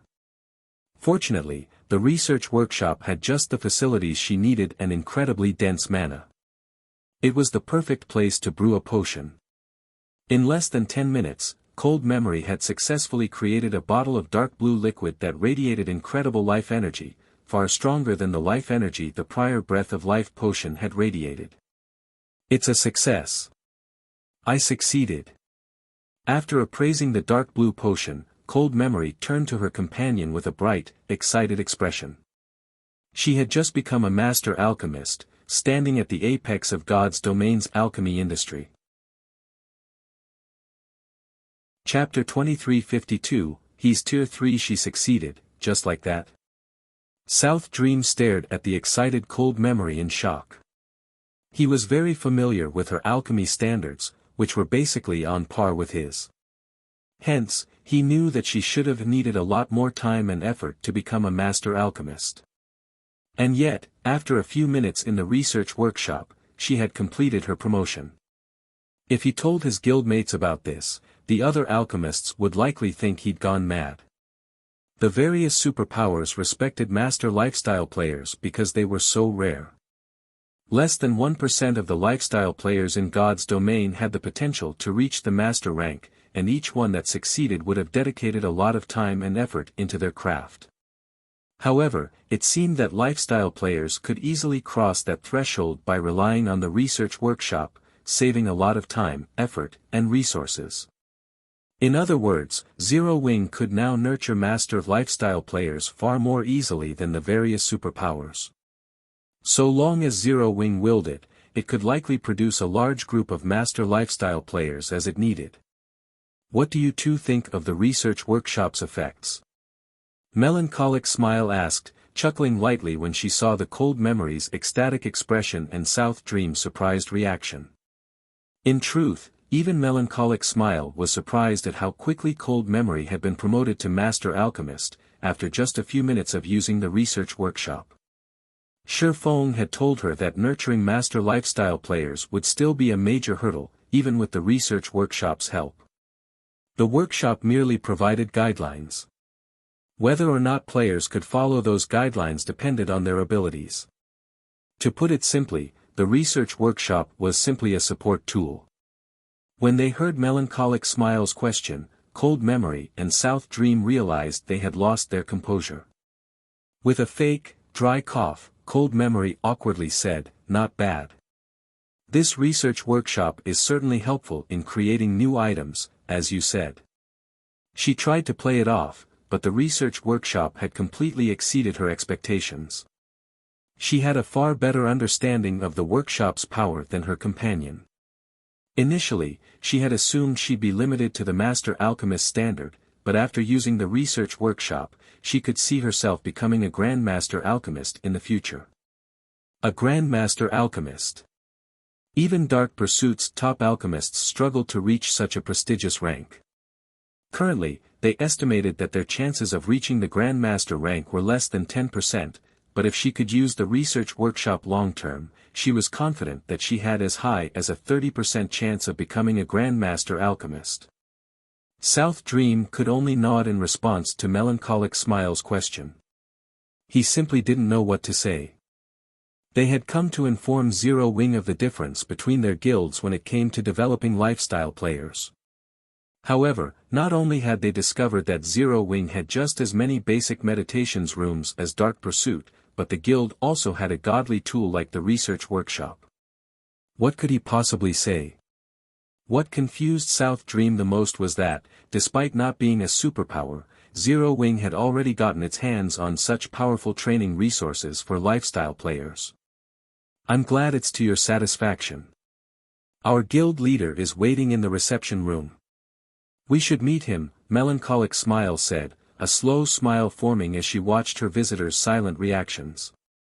While Melancholic Smile led them to the reception room, Cold Memory and South Dream had a private conversation through their team chat. "Memory, Zero Wing is better equipped to nurture lifestyle players than we expected. Not even our intermediate meditation room is a match for that research workshop," South Dream said, smiling bitterly. "I'm afraid that we don't have the resources to offer in exchange for wonder." They had planned to offer Zero Wing training resources in exchange for nullifying Silent Wonder's contract with the guild. After all, Dark Pursuit's training resources were far superior to what the main continent's various powers possessed. If Zero Wing agreed, it'd give up Silent Wonder, but it would acquire the ability to nurture several more lifestyle players. It was definitely a tempting offer. But it seemed the situation wasn't what they had thought. With the research workshop, Zero Wing was even better equipped to nurture master lifestyle players than Dark Pursuit. In fact, if Dark Pursuit's upper echelons and guild elders found out about this, they'd likely offer Zero Wing a huge sum of gold and resources to purchase time in the research workshop for their own lifestyle players. If they tried to offer Zero Wing training resources now, they'd make fools of themselves. "It's too early to give up," Cold Memory said, gritting her teeth. "I admit that Zero Wing's ability to nurture lifestyle players is impressive, but don't forget that strength is the most important factor in God's domain. Even if Zero Wing can nurture an army of master lifestyle players, it doesn't necessarily have the strength to protect them. Not only does our guild have excellent training resources, but we're also far stronger than Zero Wing. We can simply offer Zero Wing protection in exchange for wonder. That should be tempting enough. Based on our reports, many otherworld powers have begun to move against Star Moon Kingdom in secret. Surviving in such a situation will be a major challenge for Zero Wing, but if the guild had Dark Pursuit's protection, it might be a different story. Most importantly, Wonder's competition with Yan Shaoqian isn't limited to alchemy. With Zero Wing's foundations, how could it possibly provide the same resources Yan Shaoqian currently receives? Zero Wing's lifestyle facilities had certainly taken her by surprise, but strength was more important than anything in God's domain. With Zero Wing's current strength, staying in the guild would do more harm than good to Silent Wonder in the long run. She might even unintentionally drag her family down with her if she stayed in this guild. I guess you're right. We can't let Wonder waste any more time in Zero Wing, South Dream said. After giving the matter some thought, he agreed with Cold Memory's view of the situation. If the competition between Silent Wonder and Yan Shaoqian only involved alchemy standards, allowing her to remain in Zero Wing wouldn't be an issue. However, that wasn't the case. This was also a competition of strength. Since Yan Shaoqian had joined Dark Pursuit, Silent Wonder would be at a disadvantage if she didn't do the same. In fact, she might even be disqualified before she had the chance to compete against Yan Shaoqian. While Cold Memory and South Dream silently conversed, the group arrived before the top-floor reception room. Guild leader, Dark Pursuit's representatives are here, Melancholic Smile declared as she gently pushed open the doors.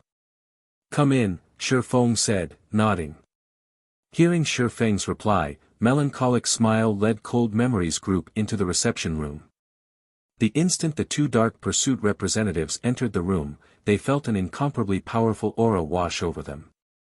For a moment, they nearly stumbled. What a strong life aura. Is he really a player? Read latest chapters at Wuxia World. The two looked at Shifeng in disbelief as the man sat at the reception room's desk. As players from the Moon God's realm, they were far more sensitive to life hours than ordinary players, and the aura they felt from Shifeng was like nothing they had ever felt before from a player. The gap between their life ratings and Shifeng's was obvious.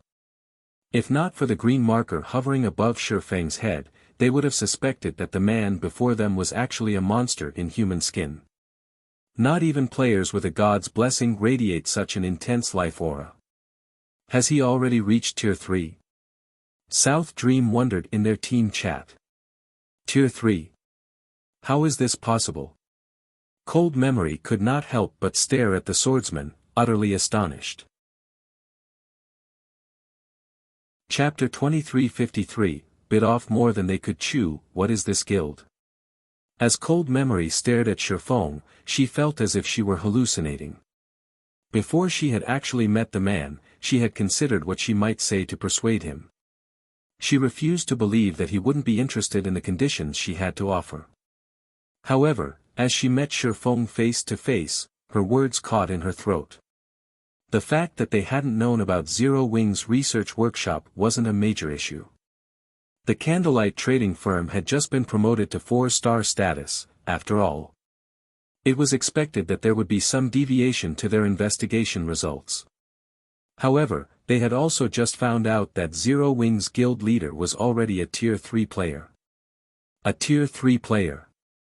None of Dark Pursuit's players had even reached level 100 yet, much less complete their Tier 3 promotion quests. At this stage of the game, they knew how massive the gap was between tiers. A Tier 3 player could give the current superpowers massive headaches. Killing Tier 2 players would be child's play for a Tier 3 player. Moreover, due to how soon Shifeng had reached Tier 3, he could benefit his guild far more than before. The main god system had specifically prepared level 100 neutral maps for Tier 3 players. Exploring such maps was impossible for current players. Realizing that Cold Memory was dazed, South Dream gritted his teeth and stepped forward. Greetings, Guild Leader Black Flame. I am South Dream, a main force vice commander from Dark Pursuit's 4th branch. South Dream nervously introduced himself. My companion is Cold Memory. She is one of the main force vice commanders from the 4th branch as well. We are here to represent our guild in negotiations concerning a partnership. South Dream had been confident that he could negotiate with Zero Wing's guild leader as an equal before he had met him, but now, his confidence was gone. Even the 4th branch's vice guild leader would have to treat a tier 3 powerhouse with respect at this stage of the game. If they provoked such a player, and that powerhouse decided to disregard the consequences of causing trouble, their guild would suffer for it. Dark Pursuit's 4th branch. Nodding, Shifeng asked calmly, how do you wish to collaborate with Zero Wing? Super guilds were massive organizations. Thus, they divided their territories among their branch guilds. When another power wished to ally with a super guild, they'd do so through a branch guild. Powers rarely allied with a super guild as a whole. Dark Pursuit had 5 main branches, and as far as Shifeng knew, the 4th branch controlled a considerable amount of the guild's alchemical resources, including many of the Moon God's realm's specialty materials for potions. During his previous life, the 4th branch had played a huge role in Dark Pursuit's success with occupying the market in many of the main continent's kingdoms and empires.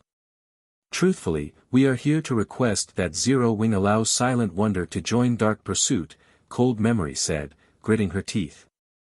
I know the proposal is a little offensive, but you might not realize her true identity in the responsibility she holds, Guild Leader Black Flame. If she remains in Zero Wing, she will only bring ruin upon herself. She can only resolve the issue she faces by joining our guild. Of course, our 4th branch will do everything within our authority to supply Zero Wing with various resources in exchange. With these resources, Zero Wing will be able to develop further. I hope that you will do what's best for Silent Wonder's future. The foundation Zero Wing had displayed thus far had greatly surprised Cold Memory. She was especially shocked by Shifeng's status as a tier 3 player. However, after all was said and done, Shifeng was only one player. Meanwhile, a single individual couldn't free Silent Wonder from her predicament. She'd only be able to resolve her problem by joining a super guild like Dark Pursuit. Memory. Silent Wonder snapped, annoyed and hinting that Cold Memory should stop speaking. It was her business, after all, and she owed Zero Wing a massive debt of gratitude. During her membership, the guild had offered unusually loose restrictions and gave her everything she needed to improve her alchemy standards quickly. Now that Zero Wing needed her strength, she couldn't just abandon the guild for her own interests. Although if she didn't leave, her presence would put Zero Wing in considerable danger. Lately, she had been frustrated and hesitant due to this dilemma. Wonder, you know that you don't have much time left. Yen Zioyan isn't the only one with the full support of a superpower. Do you think you defeat your competition without any help? Cold Memory asked. Silent Wonder fell silent. She didn't have anything she could say to that. If it were a simple competition of alchemy techniques, she was confident of emerging victorious, but it was a different story when the competition involved combat power and foundations. Wonder's identity? What do you mean? Shifeng asked, confused. He thought he was relatively familiar with Silent Wonder's story. She had been one of the 10 great Grandmaster Alchemists during his previous life and a lone ranger the various superpowers had desperately tried to recruit. However, he hadn't heard anything regarding a powerful background or special identity outside of her Grandmaster rank. You've heard of the Azure Chamber of Commerce, correct? Cold Memory asked. Shifeng nodded. Very few people in the virtual gaming world hadn't heard of the Azure Chamber of Commerce. Although it couldn't compare to the Secret Chamber of Commerce, it was one of the top 10 chambers in the virtual gaming world. It had far more resources and wealth than any ordinary superpower. However, even during Shifeng's previous life, the Azure Chamber of Commerce's focus had been on the Western continent. It had rarely bothered with anything on the Eastern continent. Read latest chapters at Wuxia World. Wonder is the heiress to one of the two families that control the Azure Chamber of Commerce. To earn the right to rule Azure, the family's heirs periodically compete. Only, none of the heirs are allowed to use Azure's strength. There are only a few days left before the next competition, and Yan Xiaoqian, one of Wonder's competitors, has joined Dark Pursuit and receives the guild's full support, Cold Memory truthfully explained. Smiling, she continued, "Now, guild leader Black Flame, do you still think it's best that Wonder remains in Zero Wing?" The Azure Chamber of Commerce's overall strength rivaled super guilds. Hence, the two main shareholders of Azure fought desperately to secure the right to rule the organization. If Silent Wonder lost, Yan Xiaoqing and the others, her competitors, would definitely try to squash Zero Wing to prevent Silent Wonder from becoming a problem in the future. Similarly, Silent Wonder's family would hold Zero Wing responsible. The guild would be the cause of their loss in such a vital competition, after all. Silent Wonder's family wouldn't stop until they vented their anger out on Zero Wing. As for winning the competition with Zero Wing's support, that was impossible. Yan Xiaoqing had the full support of a super guild. The best solution was for Silent Wonder to join Dark Pursuit as well. This way, she could compete with Yan Xiaoqing on equal terms, and Dark Pursuit wouldn't try to interfere with Silent Wonder's development. If other powers attempted to interfere, Dark Pursuit would ensure that they bit off more than they could chew.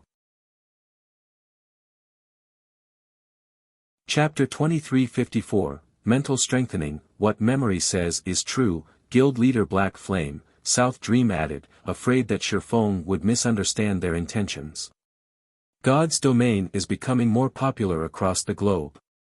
More corporations have been investing in the game, as well, and as a result, Azure's two main shareholders have become desperate to win the organization's right to rule. Azure might focus its development on the Western continent, but it still had a lot of influence among the Eastern continent's empires. If either of the shareholders decide to target Zero Wing, your guild's development will suffer. Zero Wing might be very powerful, but it wasn't a superpower like the Azure Chamber of Commerce. This was especially true now that the Western and Eastern continents had more contact. Many superpowers were trying to join Azure. If Azure asked those superpowers to move against Zero Wing as a condition for joining, many of them would be more than willing to fulfill that request. At that time, Zero Wing's position would become very precarious. If Zero Wing did not wish to suffer, it had to allow Silent Wonder to leave. Not only would she have more access to resources, but Yan Xiaoqian wouldn't be able to monopolize Dark Pursuit's strength either. As for Zero Wing, it would avoid Azure's wrath and receive help from Dark Pursuit. Silent Wonder gave Shifeng an apologetic look. She knew how crazy her family was about this competition. If the two families hadn't kept such a close eye on each other, they would have likely resorted to underhanded means to win the upcoming competition. She also knew that if her family lost, they'd go ballistic. They would absolutely vent their anger out on Zero Wing. Meanwhile, Zero Wing wasn't in the best of positions at the moment. If more superpowers tried to interfere, the guild's days would be numbered. Thank you for informing me of the situation. If there is nothing else you'd wish to discuss, I'll consider our meeting over now. I still have other matters I need to attend to, Shifeng calmly replied. What are you trying to say, Guild Leader Black Flame? Cold Memory stared at the swordsman, confused. For a moment, she even wondered if Shifeng knew anything about the Azure Chamber of Commerce or Dark Pursuit. If he made the wrong decision now, Zero Wing would encounter enough trouble to ensure the guild's destruction. I'm already aware of Wonder's situation. If another guild can support her, so can Zero Wing, Shifeng said, chuckling as he replied to Cold Memory.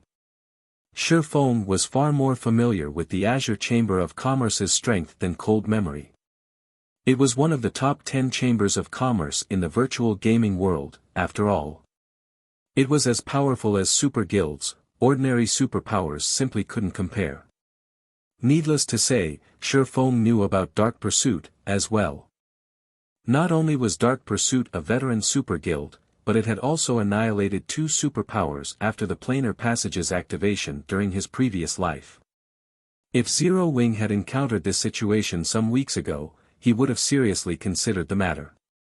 However, that was unnecessary now. Guild leader. Silent Wonder was incredibly touched by Shifeng's statement. She became even more resolved to remain in Zero Wing. Insane. This guy must be insane. Does he really think he can help Silent Wonder with Zero Wing's resources?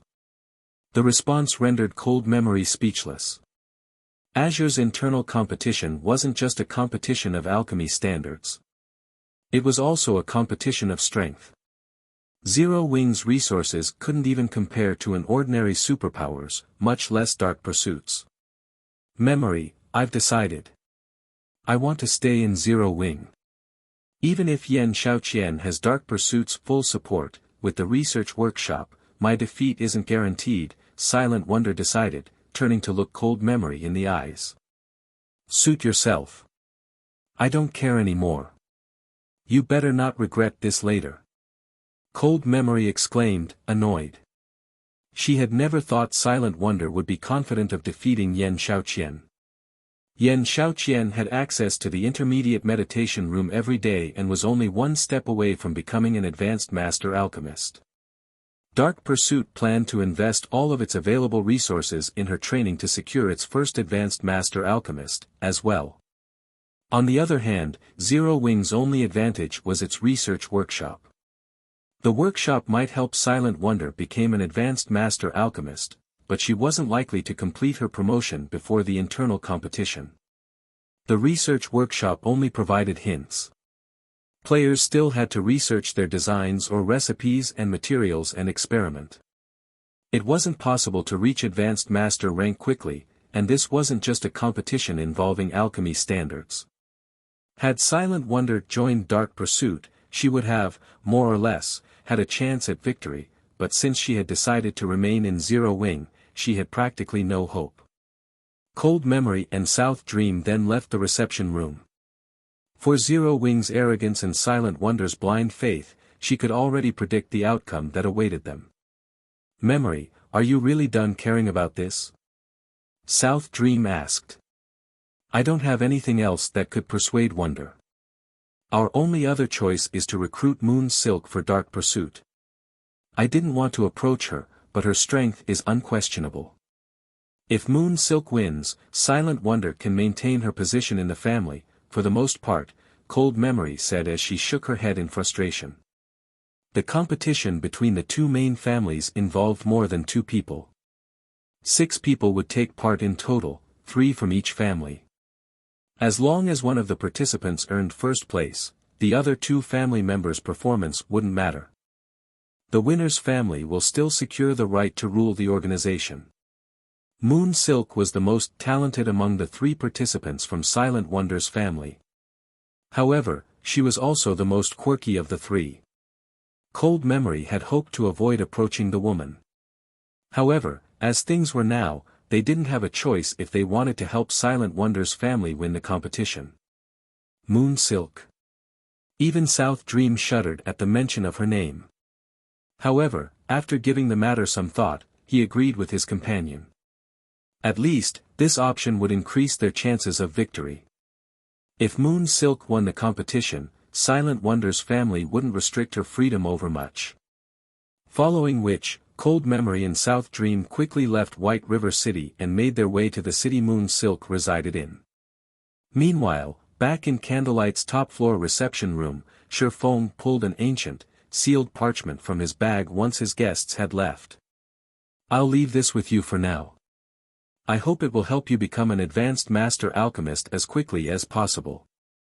If you succeed, you'll have a much greater chance of winning your family's competition, Shifeng said as he carefully removed the seal and handed it to Silent Wonder. As Silent Wonder inspected the parchment, her eyes went wide in shock. Guild leader, how did you get this recipe?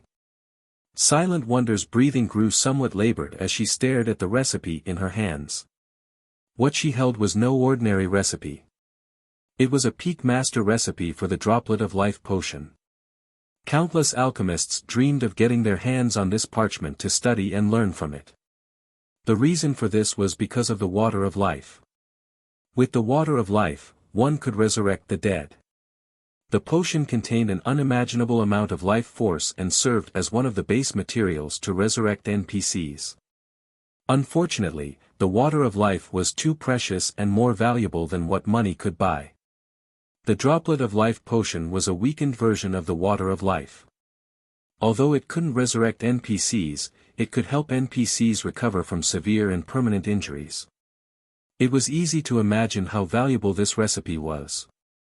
Most importantly, no one had even found an advanced master recipe yet, much less a peak master recipe.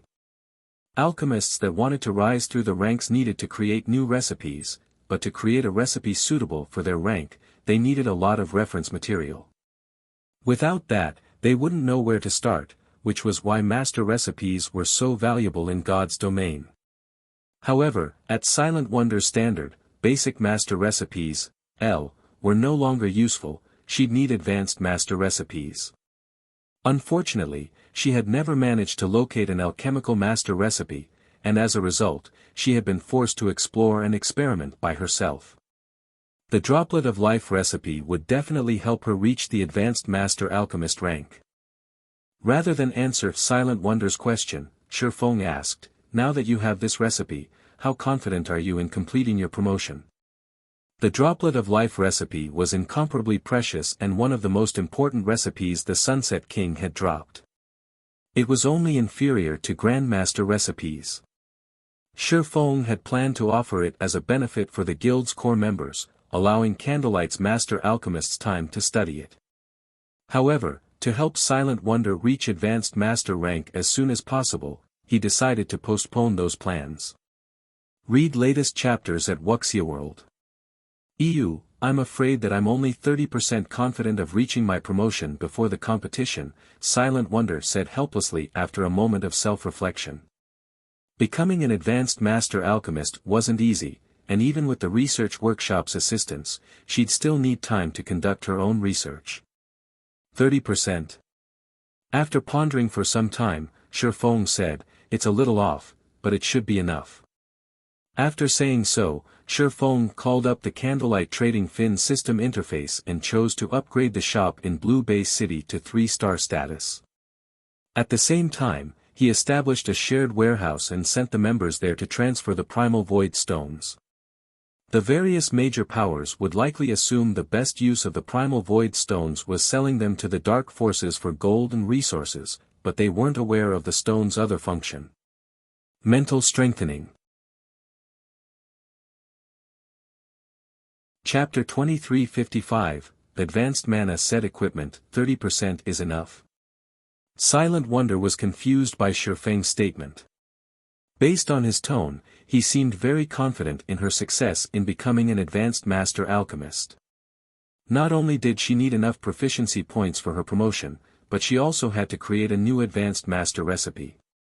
Unfortunately, creating an advanced master recipe was multiple times more difficult than creating a basic master recipe. It wasn't simply a problem of mixing materials. The process also required magic arrays, which tested her ability to manipulate mana. Resources and hints weren't enough for her to reach the advanced master alchemist rank.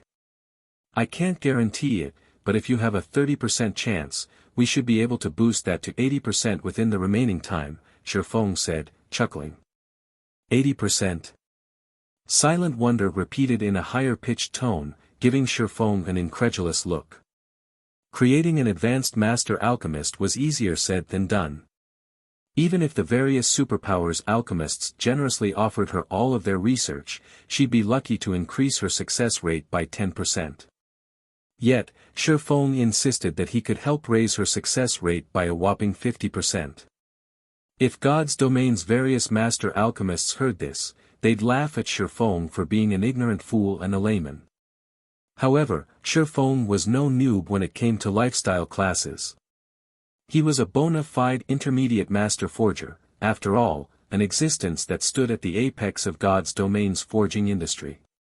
He was also one of the first players to become a master lifestyle player in God's domain.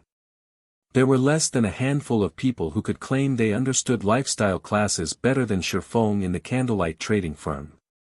You'll understand when the time comes. For now, head to the research workshop and study the Droplet of Life recipe. If you can master that recipe, it'll definitely help you to create an advanced master recipe, Shifeng said, ending the conversation rather than elaborate. The secret regarding the Primal Void Stone was too important. If information about the stones leaked, it would cause a huge commotion in God's domain. The advanced master rank was a huge threshold for lifestyle players.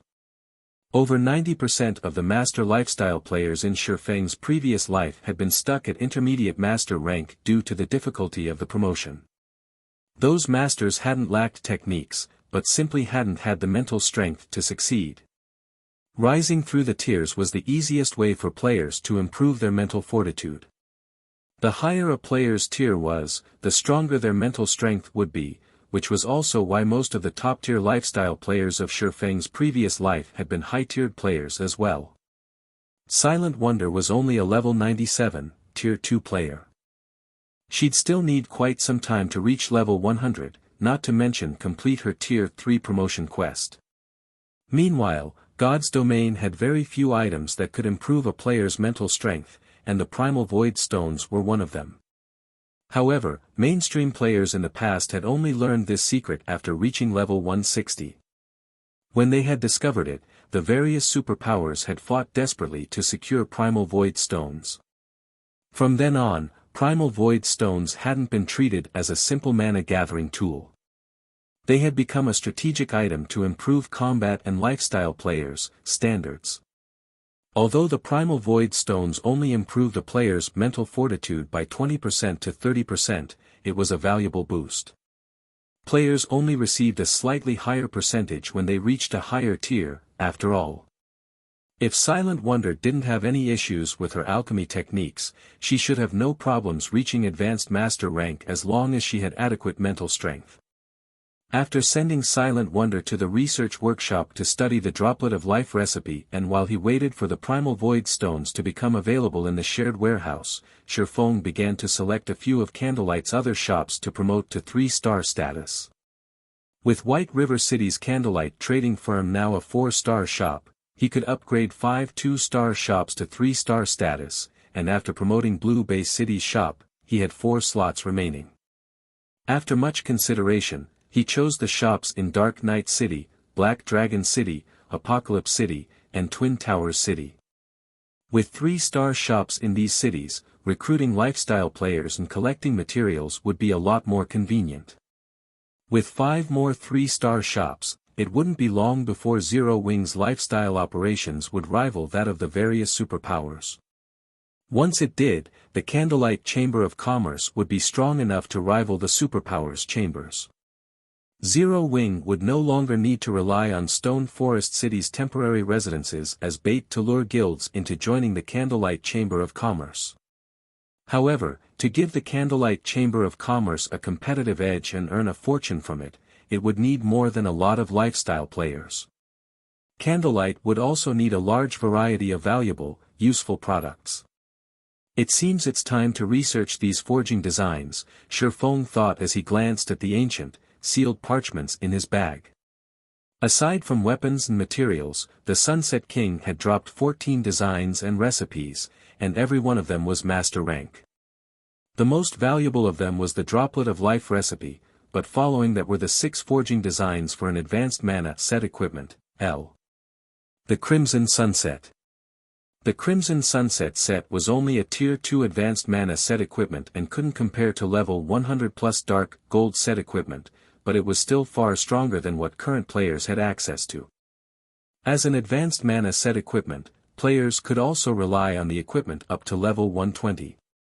Its basic attribute bonuses were just as significant as that of level 100 plus fine gold set equipment, and it would be more than enough for tier 3 players to rely on until they reached tier 4 at level 120. Shifeng then left the reception room and found an empty basic meditation room to start the Crimson Sunset's production. Initially, he had wanted to give the designs to Melancholic Smile and the others, but since they were still busy with the Crimson Dragon flying ship's parts, they didn't have the spare time to forge the advanced mana set equipment. Moreover, unlike other master forgers, Shifeng no longer needed to create a new forging design to become an advanced master forger, he needed forging proficiency. Fortunately, crafting set equipment was the fastest way to earn proficiency points, especially if one crafted mana set equipment. Sure enough, a mana set equipment's production process is really complex. It's no wonder why only a few superpowers had managed to produce their own mana set equipment in the past. After reading through the Crimson Sunset design, Shifeng took in a deep breath. The Crimson Sunset was several times more complex than a pre-level 100 Dark Gold set equipment. The forging techniques were particularly demanding. Shifeng could only think of 3 master forgers in Candlelight that could handle the techniques. Most importantly, players would need incredible mastery of magic arrays. One would, at the very least, need to be an advanced magician even to attempt drawing the necessary magic arrays. No other master forger in the trading firm was capable of drawing the Crimson Sunset's arrays. Even Shifeng had to spend 5 hours to learn them. Now that I've grasped the basics, it's time to start the actual production. However, the material cost is vicious. Any other guild would likely despair at the very idea of paying these costs. Shifeng revealed a bitter smile as he examined the required materials for the mana set equipment. The Crimson Sunset's main materials were mana stones and magic crystals. A single production attempt would cost 40 mana stones. If Shifeng hadn't been able to rely on the Philosopher's Stone, he'd only be limited to a few attempts. Even so, producing the Crimson Sunset would still cost him a lot of magic crystals. He was relieved that the guild had found a manatite vein. Otherwise, this design would simply be too expensive to use. Once Shifeng verified that he had everything he needed, he began to forge the mana set equipment. He would have to forge the Crimson Sunset's 6 parts simultaneously. It was so demanding on a player's mental strength that even if a weaker player learned the process, they wouldn't be able to use it. Fortunately, Shifeng's mental fortitude was already relatively high, and after his promotion to Tier 3, it had become even stronger. During his first attempt, his magic array's quality hadn't been high enough, and the process had failed before he had finished half of it. On his second attempt, due to physical imperfections, the system deemed his product a total failure. The results of his third attempt were nothing but scrap metal, as well. In the end, Shifeng had failed 6 times in a row, losing enough materials to make his heart ache. Read latest chapters at Wuxia World. EU, please let me succeed this time. Shifeng prayed as he gritted his teeth. Nervously, Shifeng appraised the Crimson Sunset before him. If this attempt failed as well, he'd have to give up on the set. As Shifeng clicked the appraise button, the 6 pieces of crimson equipment on the stone table lit with a dazzling, colorful glow. At the same time, the room's mana flooded to the equipment pieces. System: Crimson Sunset has been successfully forged. Forging proficiency increased by 180 points. Obtained 1,200,000 EXP. System: Black Steel Insignia's effect triggered, Crimson Sunset's attributes increased. Chapter 2356, Primal Void Stone Room. The Crimson Sunset radiated such a colorful glow that it illuminated the entire meditation room. Its aura was just as intense as that of Great Lord-ranked monsters. The strengthening effect improved it so drastically. Shifeng read the Crimson Sunset statistics in shock. He was already overjoyed that he had successfully produced the advanced mana set equipment. He hadn't actually expected to trigger the Black Steel Insignia's effect as well. Now, the Crimson Sunset's basic attributes could practically rival a Tier 3 mana set equipment. Mana equipment wasn't like ordinary equipment. It traded durability, which would continue to deplete with each use, in exchange for greater performance. Because of this, players could exhibit extraordinary strength with mana equipment. If a level 100, Tier 2 expert wore Tier 2 advanced mana set equipment, they could solo a level 100 High Lord. Normally, a Tier 2 expert couldn't even solo a level 100 Lord and would need a full party to take one down. This was why Shifeng was so determined to produce the Crimson Sunset. Zero Wing already had an adequate number of peak combatants, but when it came to lower-grade experts, the guild was no match for the various superpowers. If he could arm Zero Wing's core experts with the Crimson Sunset, their combat power would undergo a qualitative transformation, and they'd only be weaker than true Tier 3 experts. Now that he had the experience of producing the Crimson Sunset, Shifeng began to mass-produce the mana set equipment. His production success rate was still quite low, but one Crimson Sunset would instantly arm Zero Wing with a Tier 2 expert that had the combat power to rival peak experts. Not even the various superpowers were capable of accomplishing this feat. Furthermore, the Crimson Sunset would be immensely helpful to players when they challenged their Tier 3 promotion quests. Following which, Shifeng forged 22 Crimson Sunsets, only stopping when he received a message from Melancholic Smile. She had contacted him to inform him that the second batch of Primal Void Stones had been retrieved from the shared warehouse. Blue Bay City's members had also added the third batch to the shared warehouse. They're finally here. After reading Melancholic Smile's message, Shifeng decided to take a break from the Crimson Sunset's production for now. It took 24 hours to transfer items through the shared warehouse. Although the shared warehouse could only hold 200 Primal Void Stones at a time, it was the most convenient method for transferring non-bag space items that Zero Wing had right now. If he had to rely on the Crimson Dragon flying ship, it would take more than 24 hours to receive a shipment from Blue Bay City. With 2 transfer cycles, White River City's Candlelight trading firm had 400 Primal Void Stones in stock. Although 400 Primal Void Stones were far from enough to construct a building, they'd be more than enough to build a small room. A small room might not be useful for combat players, but it would be for lifestyle players. They didn't need a lot of workspace, after all. Shifeng then contacted Melancholic Smile and had her deliver the Primal Void Stones to one of the small reception rooms on the top floor, and he began to modify the room. Shops in NPC cities had fixed layouts for their workshops, and players weren't allowed to modify them, but the reception rooms and offices were a different story. Since these rooms didn't have a specific function, players could modify them as they wished. To protect the Primal Void Stone's secret, Shifeng saw to the modifications himself. Fortunately, one didn't need to be an architect to complete the task. Finally, after more than a dozen hours of work, Shifeng had replaced the walls, ceiling, and floor with Primal Void Stones, spending 376 stones in total. If Sind Heart saw the room, he'd have a heart attack. If they had sold those stones, they would have earned nearly 20,000 gold. Even the various superpowers would find a 20,000 gold modification to a small reception room to be a stroke of madness. And yet, Shifeng wasn't satisfied. He also set up a mana-gathering magic array within the room, increasing the room's mana density even further.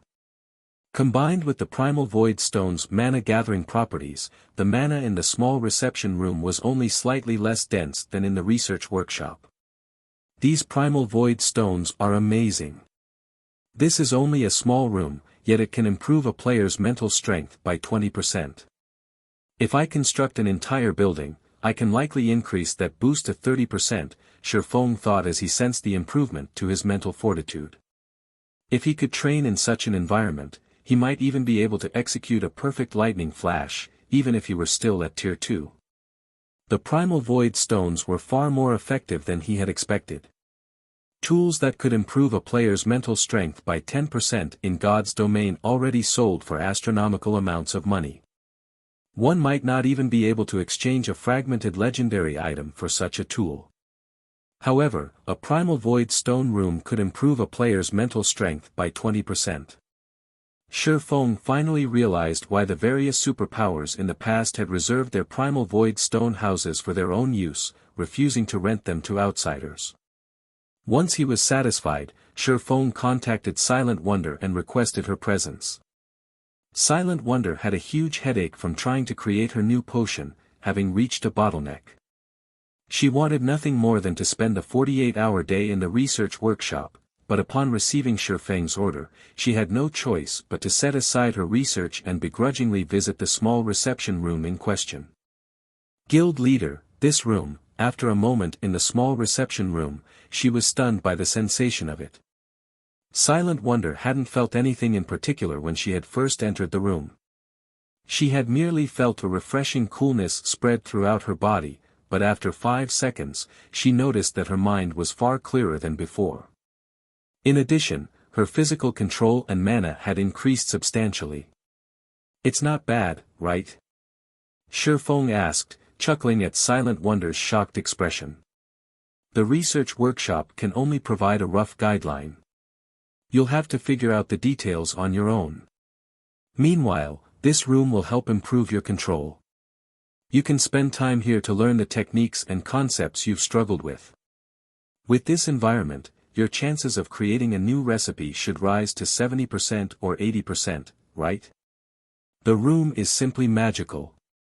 Forget 80%. I'm sure I can create a new recipe if I work in here for the next 4 or 5 days." Silent Wonder excitedly and confidently exclaimed. While in this room, she could finally understand some of the aspects of the droplet of life recipe that had confused her. Moreover, the advanced magic arrays she had struggled with no longer seemed difficult. She was 90% sure that she could draw the necessary arrays to produce the droplet of life now. "Good, then. I'll have Melancholic send some alchemy tools up in a moment. If you come across anything you can't figure out in the research workshop, you can come here to figure it out," Shifeng said, not surprised in the least by Silent Wonder's declaration. A room of primal void stones would even be useful to Grandmaster lifestyle players, not to mention Master lifestyle players. With Silent Wonder's talents, it'd be a joke if she couldn't become an advanced Master Alchemist with the help of this room. Once she had everything she needed, Shifeng stopped bothering Silent Wonder and returned to his own basic meditation room to continue his work with the Crimson Sunset Mana set equipment. Read latest chapters at Wuxia World. EU. With access to the Primal Void Stone rooms, Silent Wonder completed her promotion to Advanced Master rank in 4 days, becoming the first Advanced Master lifestyle player in the Candlelight trading firm. Meanwhile, Shifeng worked arduously for 5 straight days, leveling up from 103 to 104. His leveling speed was absurdly fast for someone of his level. He had also produced 86 Crimson Sunsets, although he had blown through all of Zero Wing's stockpiled magic crystals. While he'd been busy, Fire Dance, Gentle Snow, Violet Cloud, and Aqua Rose had returned from the Tower of 4 Gods, all 4 now at level 100. Shifeng instructed the 4 women to learn a bronze combat technique using the ocean barrier stones before he sent them off to challenge their Tier 3 promotion quests. "Guild leader, Azure's people have arrived. They say they're here to take me to the competition venue." Silent Wonder suddenly contacted Shifeng to inform him. "They're here." Shifeng set his tools down. Nodding, he continued, "I'll go with you." Chapter 2357. Equipment upgraded. "You're coming too, Guild leader?" Silent Wonder asked, a hint of excitement in her voice. Shifeng was Zero Wing's guild leader. He had many things he needed to do every day. She had thought the guild would, at most, send a guild elder or vice-guild leader as a show of support for the Azure Chamber of Commerce's competition. She had never thought Shifeng would want to make the trip himself. Azure has the ability to travel between God's domain's main continents. This is a good opportunity to investigate the situation on the western continent, Shifeng said, nodding. The planar passage's activation provided the major powers an opportunity to obtain more resources, but compared to what one could gain from another main continent, the other worlds offered scrap. This was especially true regarding the main continent's merchandise. Reselling such items could offer significant profits. This was also why so many superpowers were so desperate to join the Azure Chamber of Commerce. Azure was one of the few powers in God's domain with the ability to travel between the main continents. Although Zero Wing had no chance of joining Azure right now, it wouldn't hurt to use this competition to get a glimpse of the Western continent. Finding a way to travel between the Eastern and Western continents might be an issue for others, but it was a simple matter for Shifeng. Zero Wing severely lacked funds for many of the guild's needs, especially the development of Zero Wing's territory in the Cold Spring Canyon.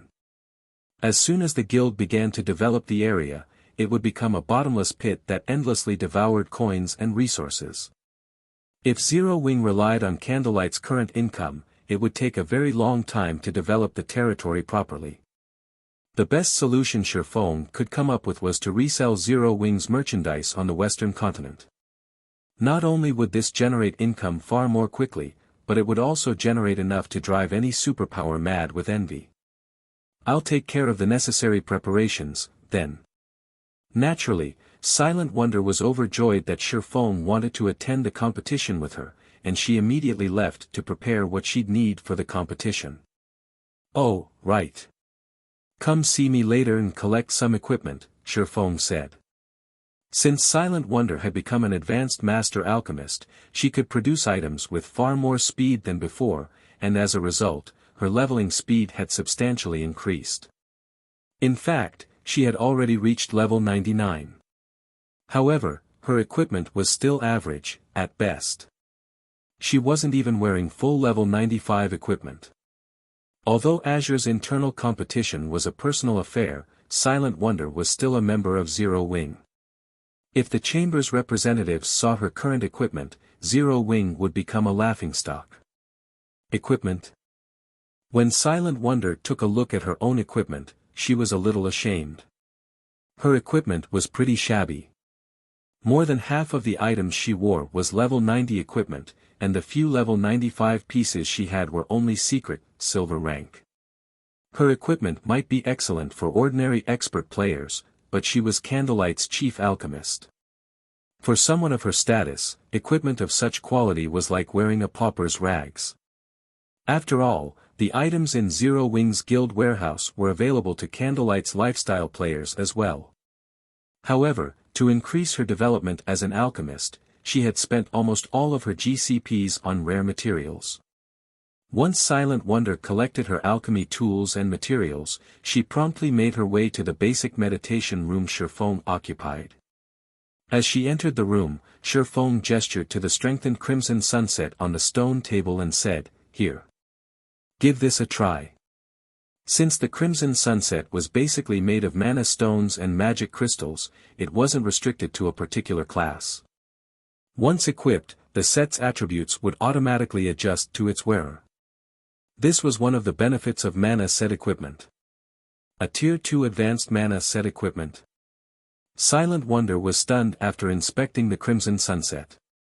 She wasn't a stranger to mana set equipment. Some of Zero Wing's members had used such items before, and many of the Candlelight's members had watched on with envy.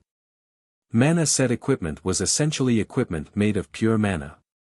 When equipped, it would increase the mana density around the player, calming and clearing their mind. However, mana set equipment was incredibly rare. The guild didn't have enough to allow its members to purchase it with GCPs. And yet, Shifeng was giving her her own mana set equipment. Moreover, this wasn't any ordinary mana set equipment. It was a 6-piece, Tier 2 advanced mana set equipment. At this stage of the game, not even the various superpowers likely had such a set. Guild leader, this is too precious. I'm only an alchemist. Giving this crimson sunset to me would be a waste. It'd be better if someone else in the guild used it, Silent Wonder said, refusing Shifeng's generosity. If Shifeng had merely offered her level 95 dark gold equipment, it wouldn't be a major issue since it wouldn't be helpful for very long, but that wasn't the case for the crimson sunset. A player could rely on the crimson sunset until they reached level 120. A lifestyle player like her wouldn't be able to make full use of the set equipment. You're our guild's chief alchemist. I can afford to give you such equipment, Shifeng said, chuckling. He then pointed to the pile of equipment in a corner of the room and continued, "Moreover, our guild has plenty of these sets." Plenty. At first, Silent Wonder was confused, but when she turned to look where Shifeng had pointed, she gaped in shock. More than 20 sets of equipment sat in a pile on a massive stone table in the corner of the room. Every one of those sets looked just like the Crimson Sunset before her. "Alright, hurry up and equip it. If we waste any more time, Azure's people will likely grow impatient," Shifeng reminded her when he saw her in a daze. Suddenly, Silent Wonder realized that she didn't understand her guild as well as she had thought. First, he had handed her the Droplet of Life recipe, and then, Shifeng had shown her that strange reception room. Now, she learned that the guild had a pile of Tier 2 advanced mana set equipment. However, Silent Wonder didn't give the matter much thought.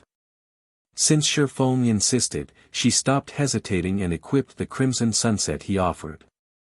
In seconds, Silent Wonder transformed from a cold, workaholic beauty into a charming, graceful witch surrounded by a layer of dense mana. The crimson robes radiated a faint, bloody mist that gave Silent Wonder a wicked feeling. Wearing the Crimson Sunset, she looked like a completely different person. Once they were ready, Shifeng and Silent Wonder quickly made their way to White River City's teleportation hall. After arriving at the teleportation hall, they headed toward one of the advanced restaurants located on the second floor. As they entered the restaurant, a level 100 Guardian Knight moved forward to greet Silent Wonder. He looked to be in his early 30s and wore 4 pieces of epic equipment. The Guardian Knight's weakest piece of equipment was even level 95 fine gold rank. Every one of the man's movements seemed natural and weightless. From what Shifeng could tell, this Guardian Knight should only be slightly weaker than Yen Tianqing. "Long time no see, second miss," the Guardian Knight respectfully greeted Silent Wonder. "Cloud. Why are you here?" Silent Wonder was a little surprised to see this Guardian Knight, Cloud Hunter. "I thought you'd been managing one of the branch guild on the Western continent. Has something happened to it?" "The family's branch guild is fine. The old master was simply worried that you might encounter some problems during your trip, so he sent me to escort you," Cloud Hunter said, shaking his head. He then turned to Shifeng, who stood behind Silent Wonder, and said, "However, it seems you would have been safe without me. Read latest chapters at Wuxia World. EU Grandpa is being too cautious.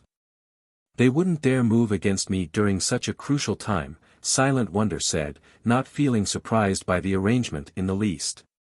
In a slightly prideful tone, she continued, "Allow me to introduce you. This is my guild leader, Black Flame. Not only is he an intermediate master forger, but he's also Starmoon Kingdom's #1 expert. He's even slain Warblood's commander. If those people dare to attack, they'll find that they've only made a one-way trip. The old master simply wants to ensure your safety. After all, the boundary space we're heading to is the Dark Hills. Azure has stationed some people in the area, but it won't stop anyone with ill intentions," Cloud Hunter said. "I understand. Let's set out, then." Silent Wonder nodded. She understood how special an area the Dark Hills was, but Shifeng was a Tier 3 player. Anyone that tried to ambush them would be digging their own grave. Cloud Hunter said nothing more after witnessing Silent Wonder's nonchalant attitude. His task was simply to protect her. Following which, he led Silent Wonder and Shifeng to the Fire Dragon Empire. Chapter 2358, Boundary Space Fire Dragon Empire, Fire Dragon City, 20 flashes illuminated in the city's teleportation hall. As these flashes faded, players in standardized equipment emerged from the array. The moment these players appeared, they attracted envious, odd looks from many of the building's other occupants. Even the lowest level player in the group was level 99 and wore standardized level 95 dark gold set equipment. Standardized dark gold set equipment couldn't compare to ordinary set equipment of the same level and rank, but its basic attributes were on par with level 95 dark gold equipment. At this stage of the game, most ordinary experts were stuck at level 95 and would be lucky if they had a full set of level 95 secret silver equipment. Not even large guilds' core experts dared to dream of wearing level 95 dark gold equipment. The man leading the group was a level 100 player, and not only did he wear 5 pieces of epic equipment, but he also carried a crimson axe that radiated a chilling aura with an indiscernible rank. The weakest of this man's equipment was level 95 dark gold rank. Even among such high-leveled and excellently geared players, he was conspicuous. While the crowd wondered who these players were, 2 level 99 players with dense life auras approached the group. These 2 were none other than Cold Memory and South Dream, whom Shifeng had met earlier. "Owl, you actually made a trip here? If your grandfather finds out, he'll definitely scold you," South Dream said, pinching the bridge of his nose as he gazed at the level 100 berserker youth named Burning Owl. Burning Owl was one of South Dream's childhood friends. He was also one of the Azure Chamber of Commerce's vice guild leaders. Apart from the fact that he had his family's support, Burning Owl had earned the position through his superior abilities and talents. "Of course. This is an important day that decides our family's position. How could I miss it?" Burning Owl said, chuckling. "How did it go with my second sister?" "We tried, but Wonder intends to stay with Zero Wing. We have no choice but to ask Silk Moon to join Dark Pursuit," Cold Memory said, frustrated. "However, Zero Wing's guild leader has promised to arm Wonder with the guild's full support." "Zero Wing? Support my second sister?" Burning Owl could not help but frown. "Zero Wing really knows how to take advantage of people. Are they planning on relying on my second sister's identity to claim benefits from Azure? Second sister is too gullible." The Azure Chamber of Commerce's influence stretched across both of God's domain's main continents. Even the various superpowers desperately fought to join the chamber. As for his second sister, she was a free spirit that never cared about the family's matters. Unlike her, Burning Owl constantly managed many of Azure's affairs, which meant he had to deal with the powers that continued to seek a place with Azure.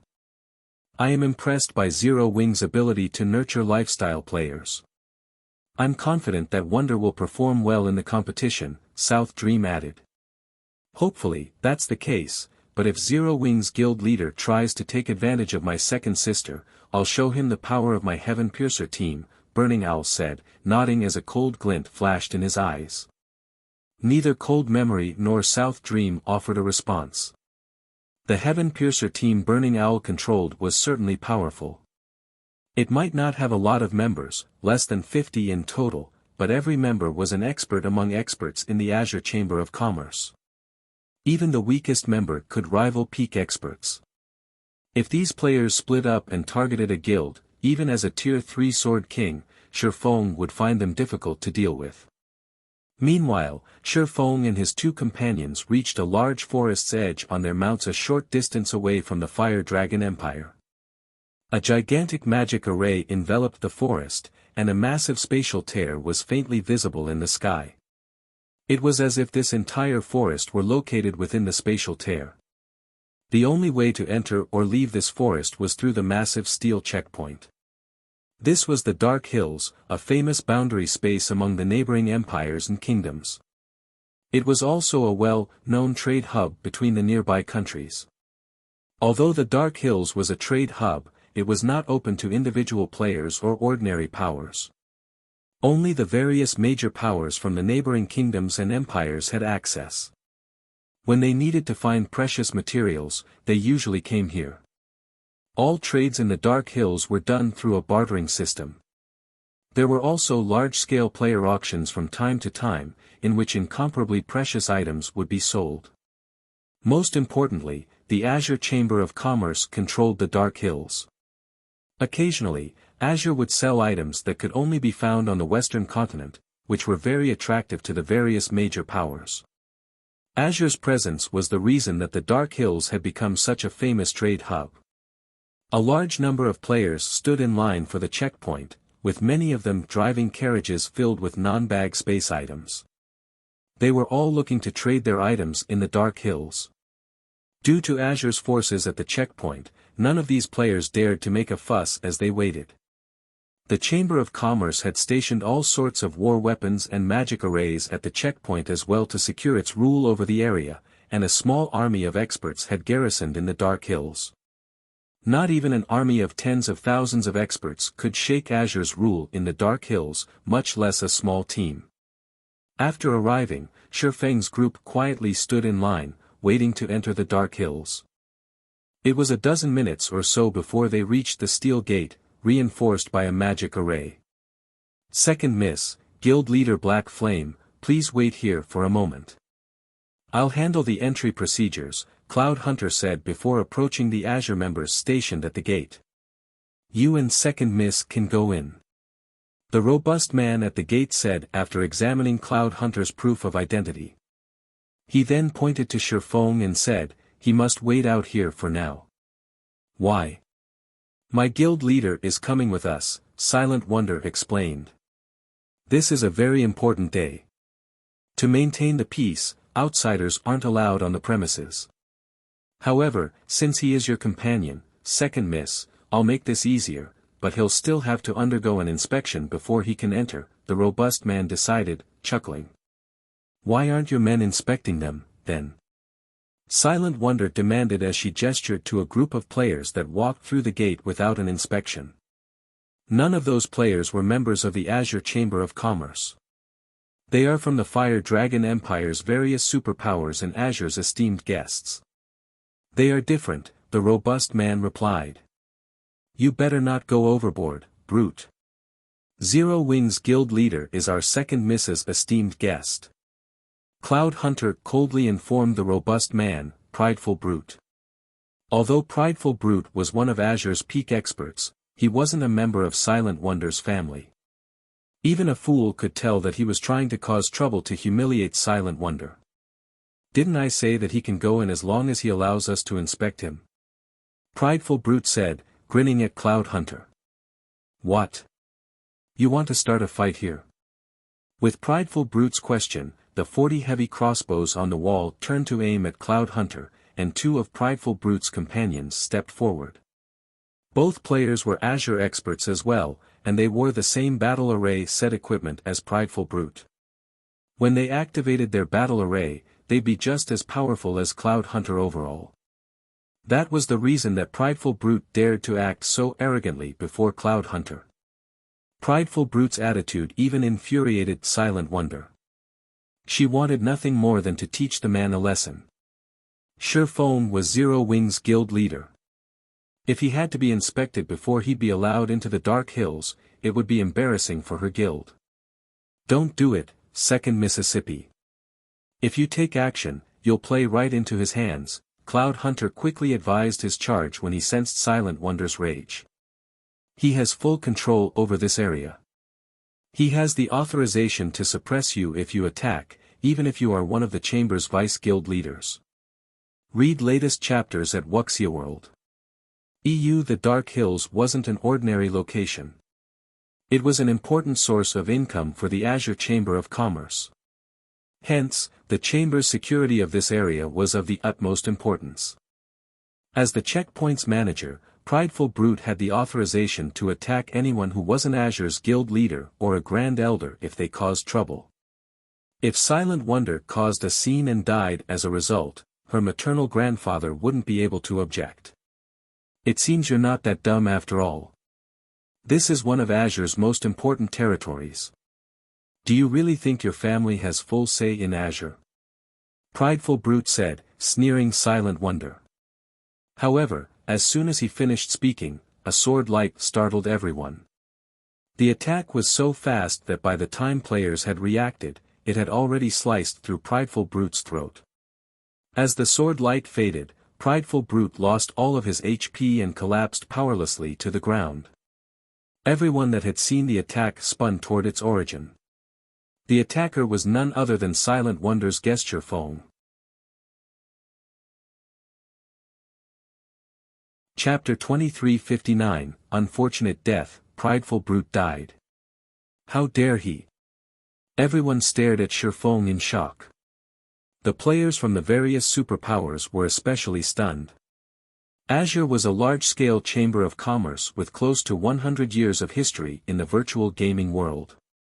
It was no weaker than a super guild. Azure was even capable of operating on both the western and eastern continents in God's domain, which was why the various superpowers sought to become a member. The Dark Hills was one of Azure's important territories, and as such, the chamber had stationed 4,000 experts at the checkpoint. It had also set up 40 heavy crossbows and 6 basic mana pulse cannons on the checkpoint's walls. All sorts of magic arrays protected the checkpoint, as well. Even domain realm experts would have to behave themselves here. After watching Prideful Brute die, Cloud Hunter was utterly stupefied. He simply couldn't understand why Shifeng had been so impulsive. The several cloaked players that Prideful Brute had respectfully welcomed into the Dark Hills earlier jerked to a halt, watching Shifeng curiously. That guy must be crazy, Big Sis Jade. He actually dared to attack someone here. I doubt even the Long family's second miss can save him now, a blue-clad assassin youth said. Although the Long family was one of the Azure Chamber of Commerce's main shareholders, Silent Wonder didn't have a particular position or authority in the chamber. She could only rely on the Long family's old man for help. Prideful Brute, on the other hand, was one of Azure's upper echelons. Silent Wonder was lucky that he had shown her any respect. Now that the situation had devolved, Prideful Brute's faction wouldn't let this matter rest unless the Long family's old man made a personal appearance. Furthermore, magic arrays had been set up all over the Dark Hills checkpoint. Not only was all teleportation prohibited, but if Azure activated a magic barrier, Shifeng wouldn't have any hope of escaping physically. He wouldn't get away with a single death, either. He's courageous, but it's a pity that his actions will only result in his death.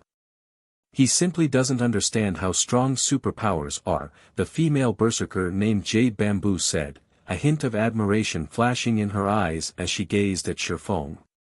However, she quickly turned away from him to look at the refined middle-aged man above the checkpoint's gate. This middle-aged man was Hermit, one of the Azure Chamber of Commerce's old monsters and the Dark Hills protector. He ranked among the top of the Fire Dragon Empire's players. A domain realm expert wouldn't even have a chance to escape with their life from someone like Hermit, much less defeat the man.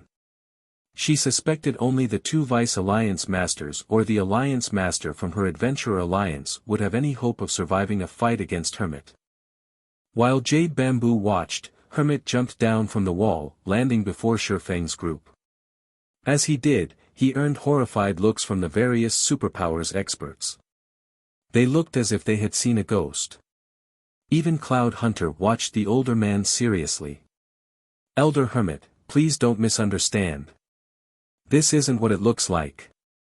Cloud Hunter hurriedly explained. If he had only had to face the checkpoint's war weapons and various experts, he would have been confident of helping Shifeng escape, but now that Hermit was involved, the situation had changed. Hermit wasn't allied with either of the 2 families, but he was Azure's secret enforcer. He had assassinated countless peak and apex experts that had wished to harm the Azure Chamber of Commerce. In contrast to the visiting players, the several peak experts that guarded the checkpoint couldn't help but grin when Hermit appeared. Those people have crap luck. I hadn't thought that Elder Hermit would get involved. Not even Old Man Long can help that guy now, not to mention Silent Wonder. Elder Hermit is famous for being a stickler for the chamber's rules. Initially, they hadn't been particularly confident of going up against Shifeng. After all, Shifeng had Cloud Hunter with him, who was one of Azure's apex experts and one of the outstanding talents among the organization's younger generation. They could not afford to kill Cloud Hunter without a good enough reason. If Cloud Hunter intended to help Shifeng escape, the swordsman was likely to get away. However, they no longer had to worry about that problem. Hermit was one of the strongest players in the Azure Chamber of Commerce. He'd have no problems killing Cloud Hunter, much less suppress the youth. If Hermit wanted someone dead, very few would survive against him. As Hermit slowly approached Shifeng's group, another group of cloaked players, who watched from afar, began to panic. How? Why is Hermit here? Burning Owl paled when he saw the middle-aged man. Doesn't he normally patrol inside the dark hills? Burning Owl had been surprised to see Shifeng abruptly attack and slay Prideful Brute, but he was actually quite pleased to watch the man die. As a result, his opinion of Shifeng significantly improved. As such, he had intended to lend a helping hand, but now that Hermit had arrived, this problem had become far worse. Even Burning Owl was afraid of the older man, and Hermit was one of the guild's grand elders. Hermit wouldn't back down out of respect even if he were one of Azure's vice-guild leaders. While Burning Owl considered ignoring the repercussions to save Shifeng, Hermit appeared before the swordsman in question and extended a hand.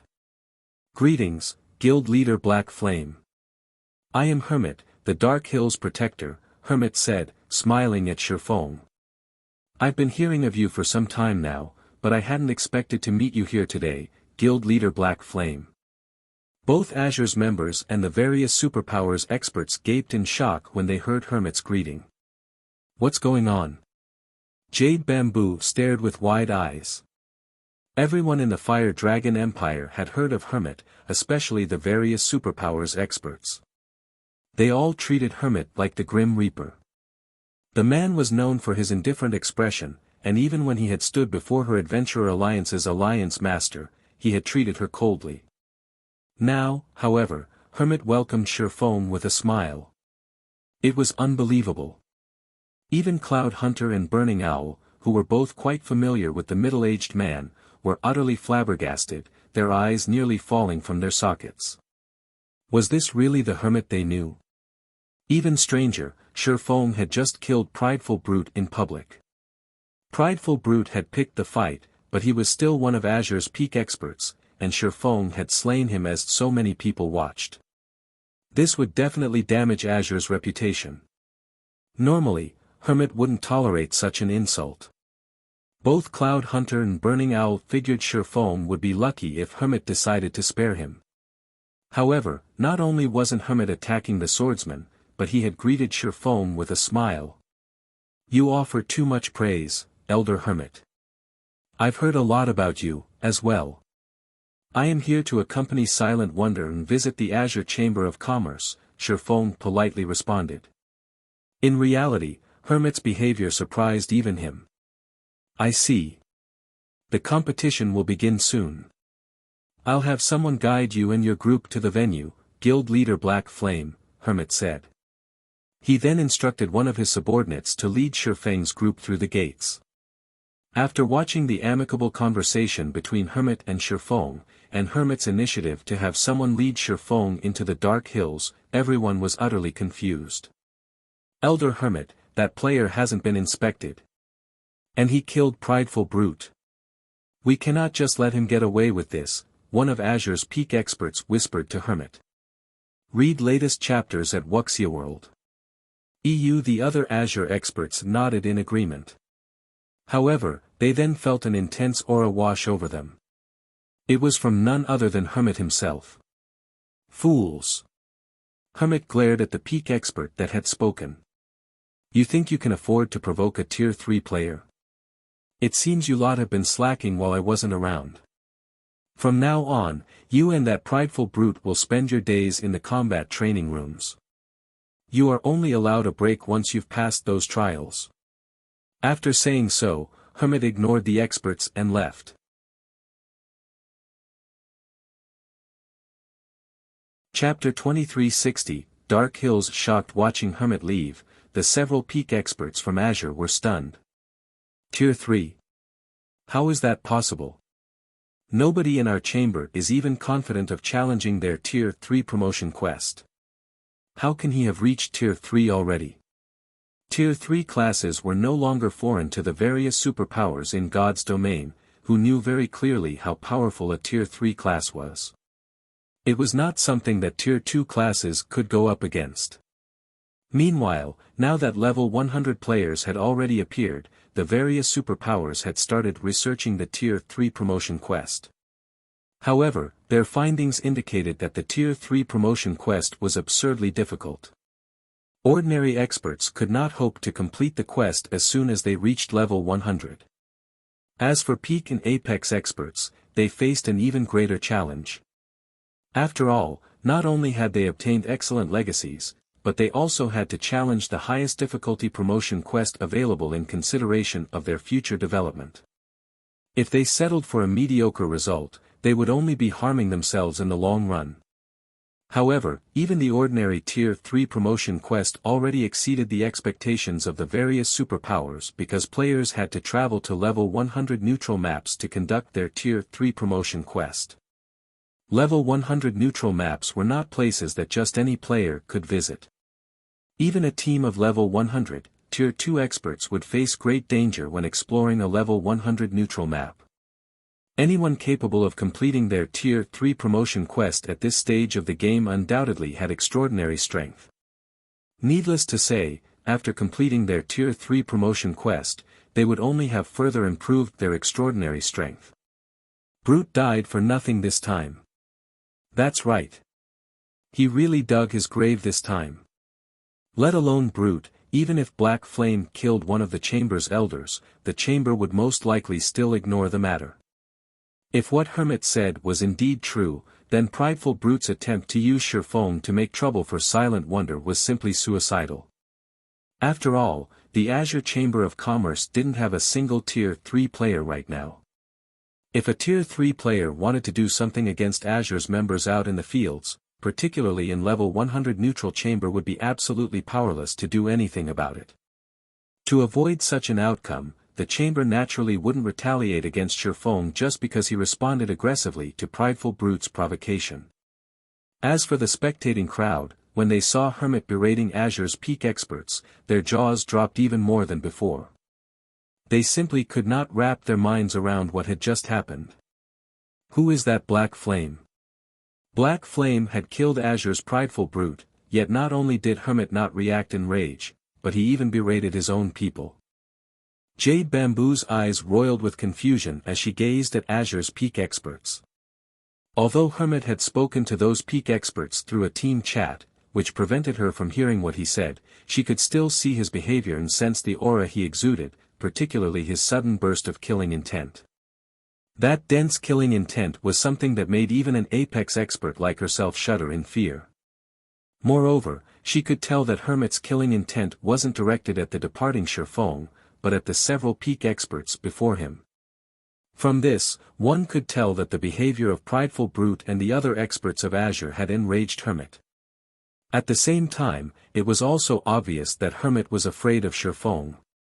Hermit was one of the top 10 experts of the Fire Dragon Empire, yet he actually appeared fearful of another player right now. This was simply unbelievable. It's over, just like that. At this moment, Burning Owl, who stood a short distance away from the checkpoint, could not help his stupefaction when he saw Hermit walking away. He could not understand what had just happened. However, Cold Memory and South Dream, beside him, were not the least bit surprised by Hermit's response to Shifeng's aggression. The fact that Shifeng was now a Tier 3 player was still a secret. After the two of them found out about this, they had immediately reported the matter to their vice guild leader. Meanwhile, their vice guild leader had promptly issued a gag order on this secret. Although the two of them hadn't told anybody else, with Azure's discerning intelligence department, Hermit must have obtained word of it. Otherwise, he definitely wouldn't have let this matter rest so easily. After Shifeng and his companions entered the Dark Hills, they immediately felt a pleasant sensation enveloping their spirits. The Dark Hills was located within a sealed space. Not only was the mana density here considerably higher than that of the outside world, but there were also multiple teleportation gates to the cities of neutral races, which allowed human players to travel freely to those cities. Likewise, neutral players could teleport to the Dark Hills from their respective cities. Hence, the Dark Hills Demon Stone Town became an excellent trade hub. The one downside was the ridiculously high cost of the teleportation gates. Each use cost 300 magic crystals, a price utterly beyond ordinary experts. Only major powers could tolerate it.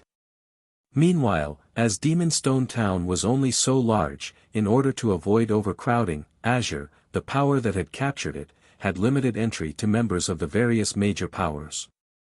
However, even with this rule in place, Demon Stone Town was still extremely crowded.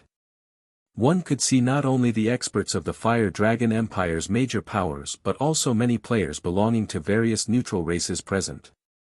Many of these players were hawking their wares along the streets of the city. Some of the items were enough to tempt even Shifeng. The Demon Stone Auction House, which was located at the town center, was the liveliest place in the entire town. It's no wonder so many powers were trying to enter this place back then. Shifeng sighed ruefully as he looked at the crowded auction house. Zero Wing City's auction house might be grand and majestic, but when comparing the quality of items available, Zero Wing City's auction house was leagues behind the Demon Stone auction house. Every item sold in the Demon Stone auction house was precious. One could buy even epic weapons and equipment here. Of course, as the Demon Stone auction house only allowed bartering, it didn't matter even if players brought a ton of coins here. The only options players had were to trade using the requested items or to pay magic crystals. However, magic crystals were a strategic resource to the various major powers. Hence, most of the major powers that came here would only trade using the required items.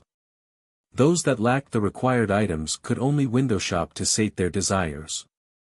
As for the auction house's second floor, the Azure Chamber of Commerce currently had full control over it. Only the members of invited superpowers were allowed entry there. The members of ordinary powers could only watch Azure's internal competition from the first floor hall. Under the lead of Hermit's subordinate, Shifeng's group entered the second floor unhindered. At this moment, not only was the second floor hall seated with Azure's upper echelon, but there were also plenty of players belonging to the upper echelons of various superpowers. Azure's internal competition today would decide whether the Long family or the Duan family would rule over the chamber. Hence, the superpowers placed considerable importance on the competition today.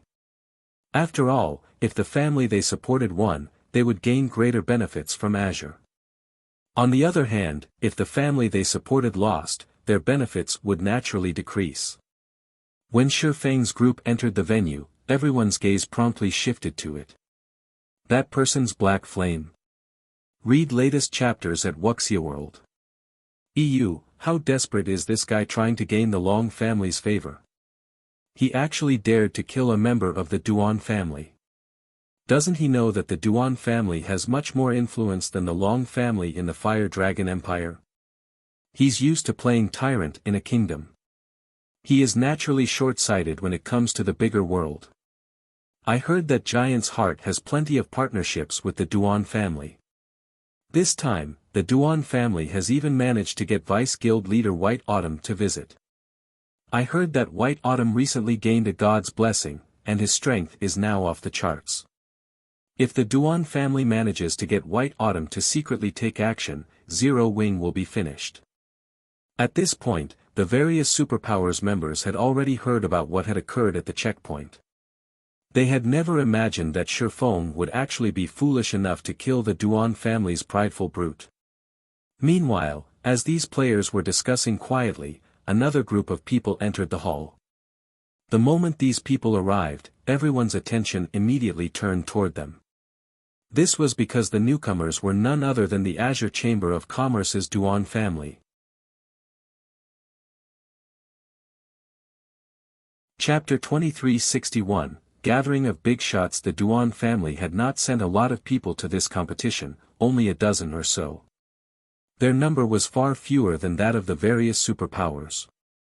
However, when the attendees present saw the pale white, middle-aged man at the head of the group, they all revealed surprised expressions. The Ice Demon, Duan Hans Han. He actually came too. This is going to be interesting. The Ice Demon's combat standards are not the slightest bit inferior to Hermit's. In fact, he is even stronger than Hermit in a frontal confrontation. Moreover, unlike Hermit, who maintains a neutral stance in Azure, Duan Hans Han is famous for his partisanship. The faces of the various superpowers members shone with anticipation when they saw the man leading the Duan family's group. Duan Hanshan was the strongest person of the Duan family's second generation. His position in Azure rivaled that of the assassin hermit. He had been fighting in the western continent all this time, and his fame over there surpassed even hermits.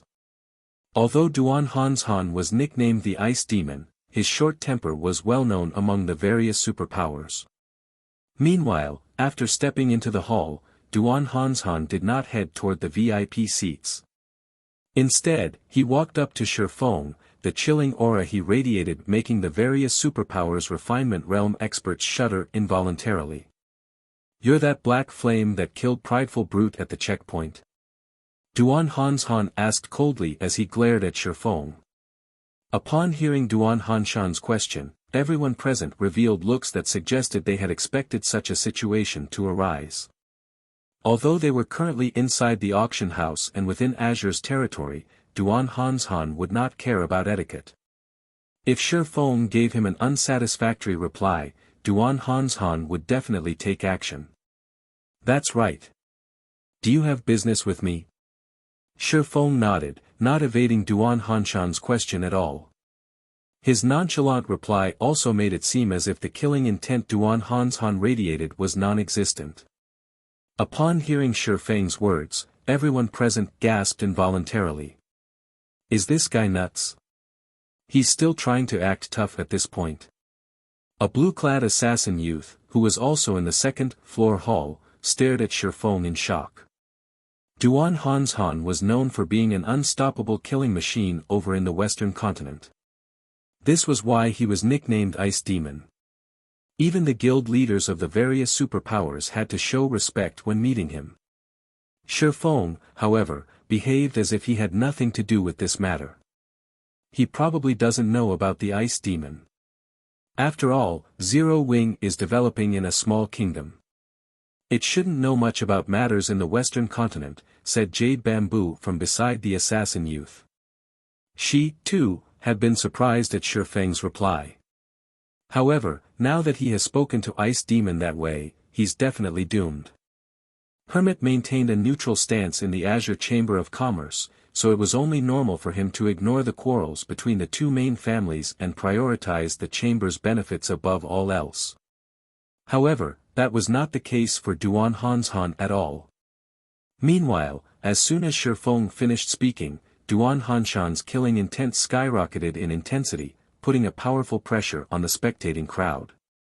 "Good. Young man, you're very brave.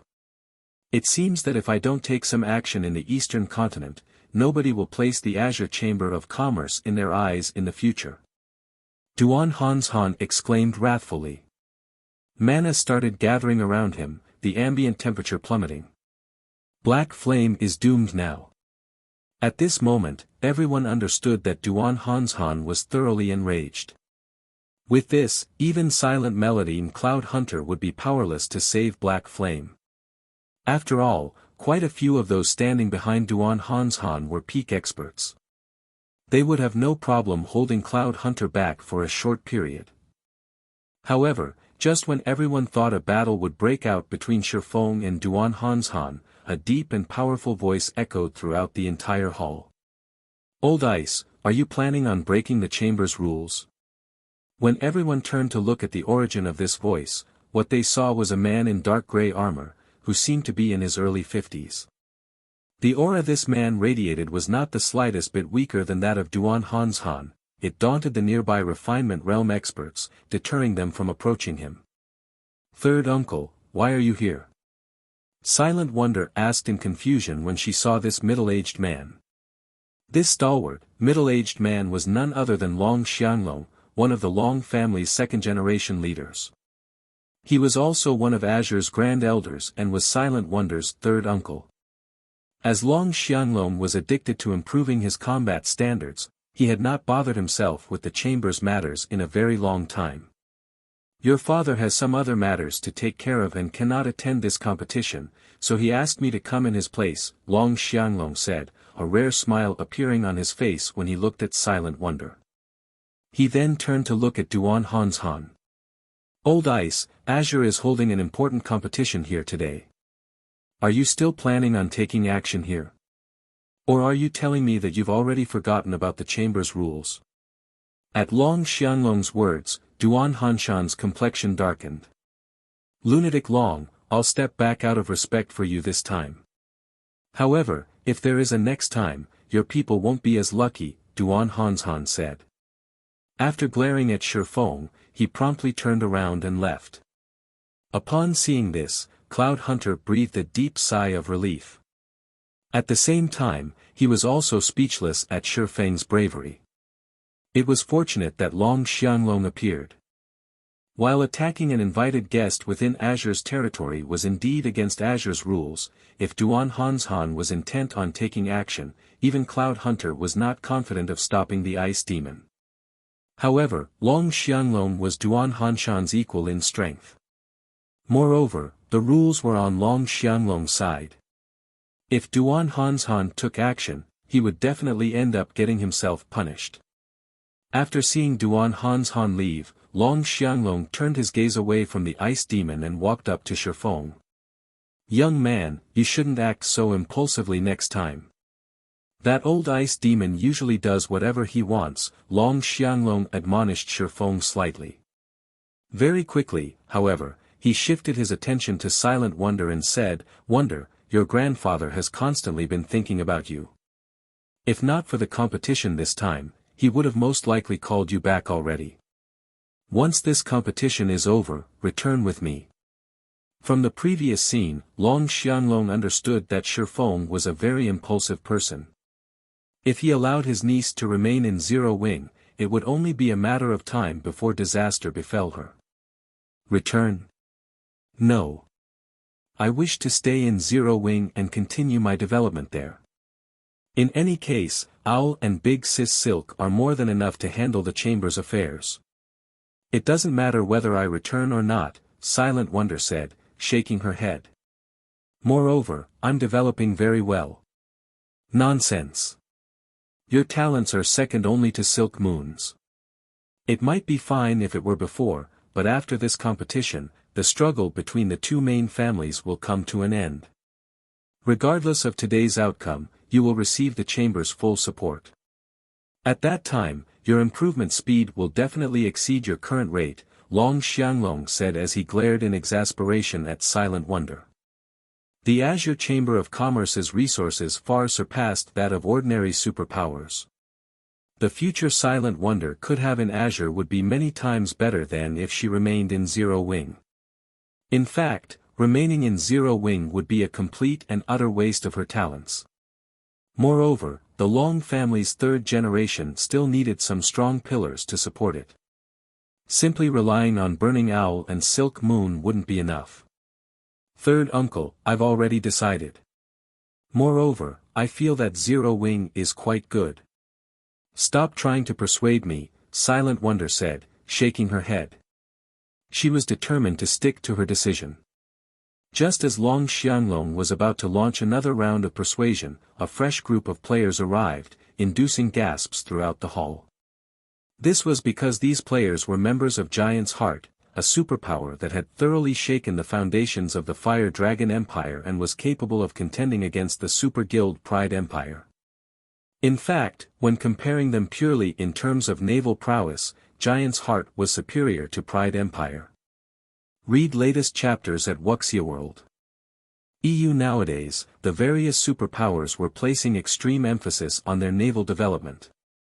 Since Giant's Heart possessed exceedingly great naval prowess, it had naturally become the target of partnership for many other superpowers.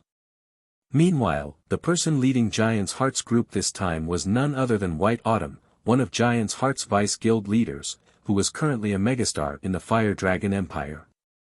At the same time, he was an existence that the various superpowers feared greatly because he had gained the sea god's blessing and possessed near unrivaled strength out at sea. During these past few days, White Autumn's existence alone had inflicted a lot of major losses on Pride Empire. When White Autumn entered the hall, the upper echelons of the various attending superpowers promptly surged forward to greet him. Azure's Duan Hanshan and Long Xianglong even took the initiative to greet White Autumn in an attempt to bridge the distance between Giant's Heart and the Azure Chamber of Commerce. However, after making small talk with the other attendees for a short time, White Autumn suddenly walked up to Shifeng. "Greetings, Guild Leader Black Flame. I am White Autumn, one of Giant's Heart's Vice Guild leaders. I have heard a lot about you. I feel joyful that I finally get to meet you today." White Autumn greeted Shifeng in a very friendly manner. Chapter 2362, She's an Advanced Master Alchemist too. Silence. Shock. For a time, everyone in the hall was stunned. White Autumn was one of Giant's Heart's Vice Guild leaders as well as one of the strongest individuals in the Fire Dragon Empire. After he obtained the Sea God's blessing, his strength had further skyrocketed. Nowadays, he was an existence that even the guild leaders of the various superpowers wished to befriend. Now, however, White Autumn had actually taken the initiative to greet Shifeng. Let alone the various superpowers upper echelons, even Long Xianglong and Duan Hanshan could not help looking confused at this scene. In their opinion, Shifeng was merely the guild leader of a pseudo-superpower. Even if Zero Wing had a lot of potential, it would still take a long time to become a superpower. Moreover, even if it eventually became a superpower, it still wouldn't warrant the attention of someone like White Autumn. Could that kid have some kind of relationship with Giant's Heart? Duan Hanshan guessed as he took in Shifeng's calm expression. White Autumn was an existence that even the Duan family fervently wished to befriend. After all, Giant's Heart possessed extraordinary strength out at sea. In the future, when the various powers of the two main continents interacted more frequently, maritime trade would be unavoidable. So, he still has such a backer. It's no wonder he paid no heed to Old Ice's questioning. Long Xianglong also started observing Shifeng. He had never thought that Shifeng would have such a connection. If Shifeng had Giant's Heart supporting him, with the Azure Chamber of Commerce's current attitude toward Giant's Heart, Duan Hanshan definitely wouldn't dare to casually take action against Shifeng. Although the Ice Demon was short-tempered, he was no fool. He knew when he should take action and when he should restrain himself. A short distance away, Jade Bamboo and the blue-clad assassin beside her were dazed for quite some time after seeing White Autumn greeting Shifeng. When they snapped out of their daze, however, realization immediately dawned upon them. Previously, they had been curious as to why Hermit had spared Shifeng so easily. Looking at it now, Hermit must have known about the relationship between Shifeng and Giant's Heart. Meanwhile, in response to White Autumn's greeting, Shifeng simply nodded and said, "Vice Guild Leader White, you're too courteous." In reality, Shifeng was also somewhat surprised that White Autumn had taken the initiative to greet him. After all, his current identity was Black Flame, not Yifeng. Moreover, he had only helped White Autumn complete a quest and receive the Sea God's blessing. This amount of help should not warrant White Autumn's enthusiastic welcome. "Guild Leader Black Flame, I am not being courteous at all," White Autumn said, shaking his head. In a serious tone, he continued, "Currently, Giant's Heart has captured a relatively excellent town over at Dark Moon Lake, outside the Fire Dragon Empire. We wish to form a partnership with Zero Wing for this town. May I know if Guild Leader Black Flame is interested?" As soon as White Autumn finished speaking, gasps filled the hall once more. As for Long Xianglong and Duan Hanshan, they both gaped in shock at this scene, their minds blank with disbelief. The area around Dark Moon Lake was a fat piece of meat that many powers were eyeing. Not only was it a neutral map, but it was even connected to the sea, a location without many developmental restrictions. Dark Moon Town had the potential to become a large-scale port city. At that time, the income generated from the city would be several times higher than that from NPC port cities. Hence, many of the Fire Dragon Empire's superpowers had tried to capture Dark Moon Town. In the end, however, it was White Autumn who succeeded. Moreover, he had even served Pride Empire a huge loss while doing so. Now, however, White Autumn wanted to form a partnership with Shifeng. Dark Moon Town.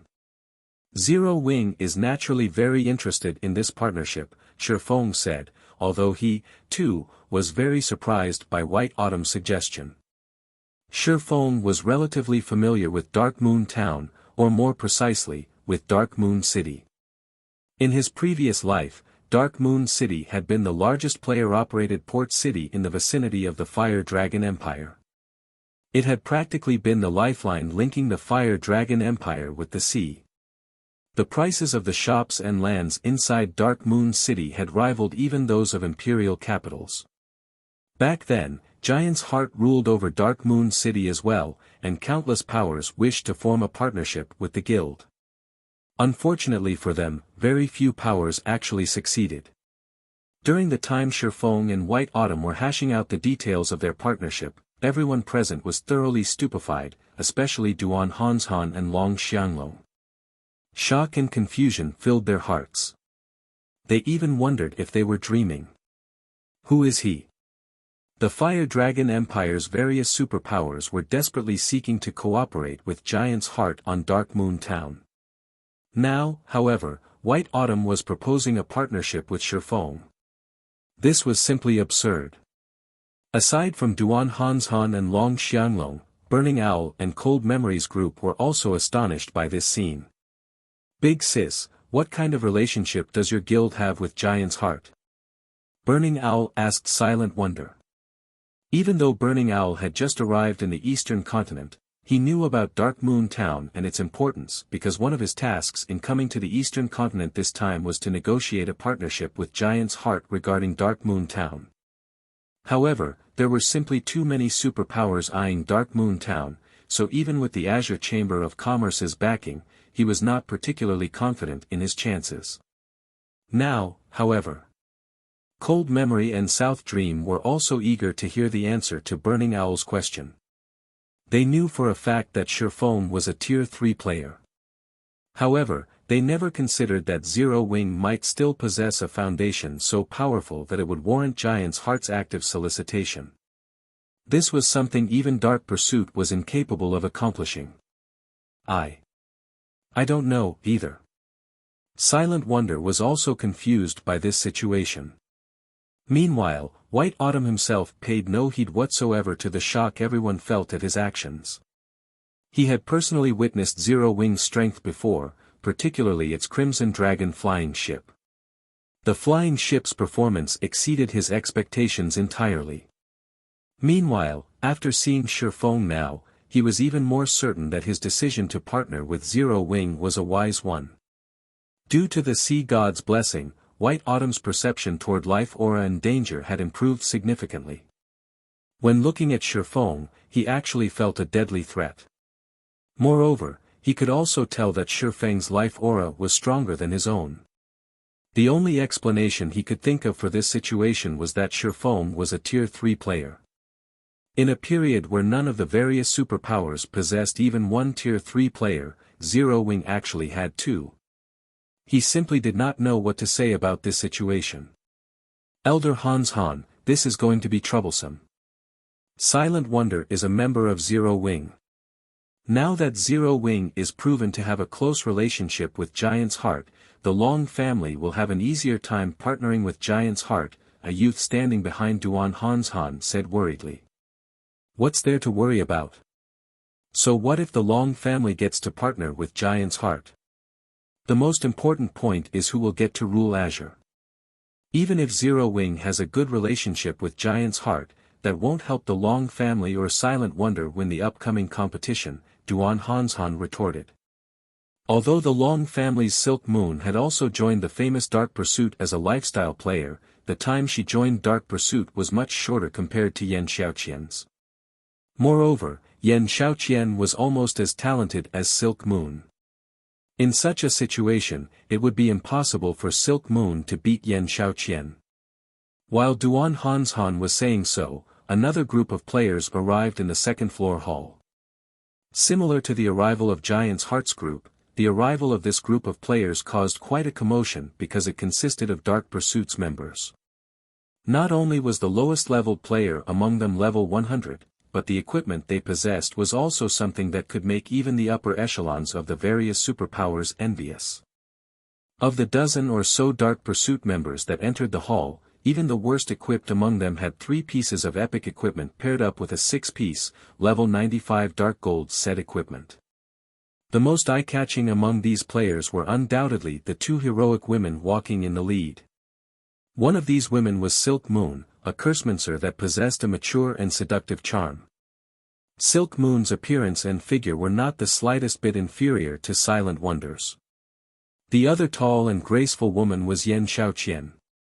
However, unlike Silk Moon's mature appearance, Yan Xiaoqian looked to be only 18 years old. Both women were actually geared in the Elven Light set, an 8-piece set of level 95 Dark Gold equipment, currently the best set equipment available for magical classes. The other pieces of equipment they wore were all epic rank. Amazing. Truly amazing. So, this is Dark Pursuit's foundations. The Elven Light set.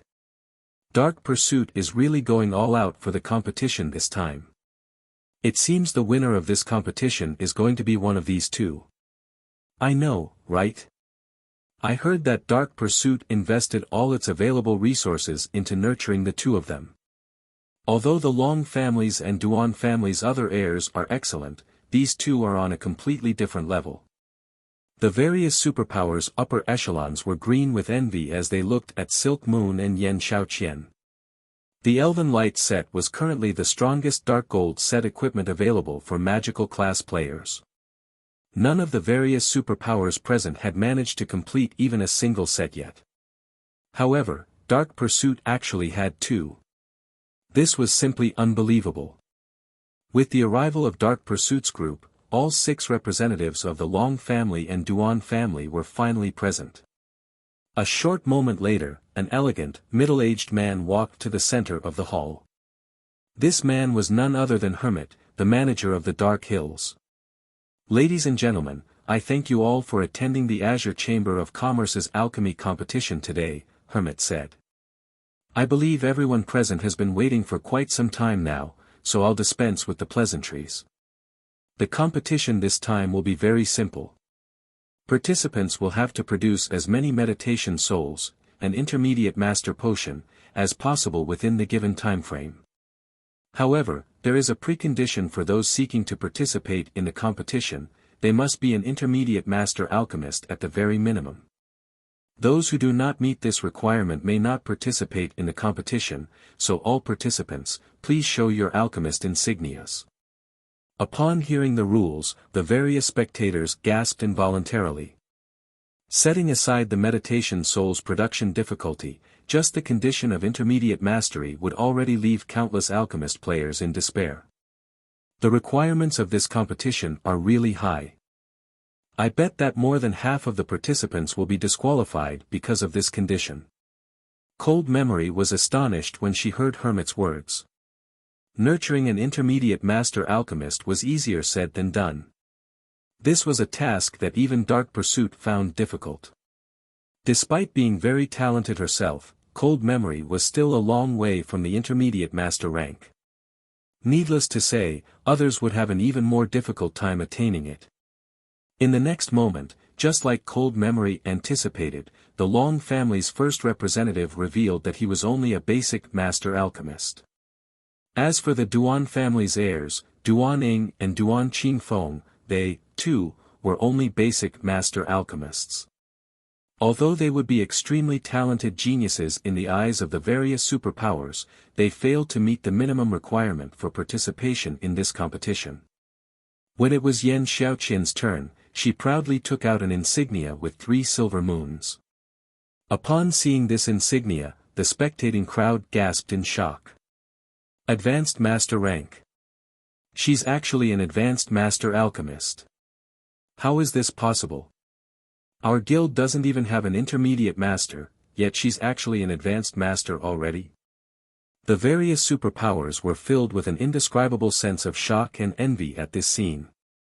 After all, the abilities an advanced master could exhibit were far greater than those of an intermediate master. Furthermore, an advanced master could produce advanced master potions, which would be extremely useful when exploring new maps in the future. However, shortly after Yan Shaoqian flaunted her insignia, the Long family's silk moon also took out an insignia with 3 silver moons on it, shocking the spectating crowd once more. 2 advanced master alchemists. How powerful is Dark Pursuit? Advanced master alchemists. Sure enough, everyone else is no match for these 2 women. The various superpowers were left breathless by this revelation.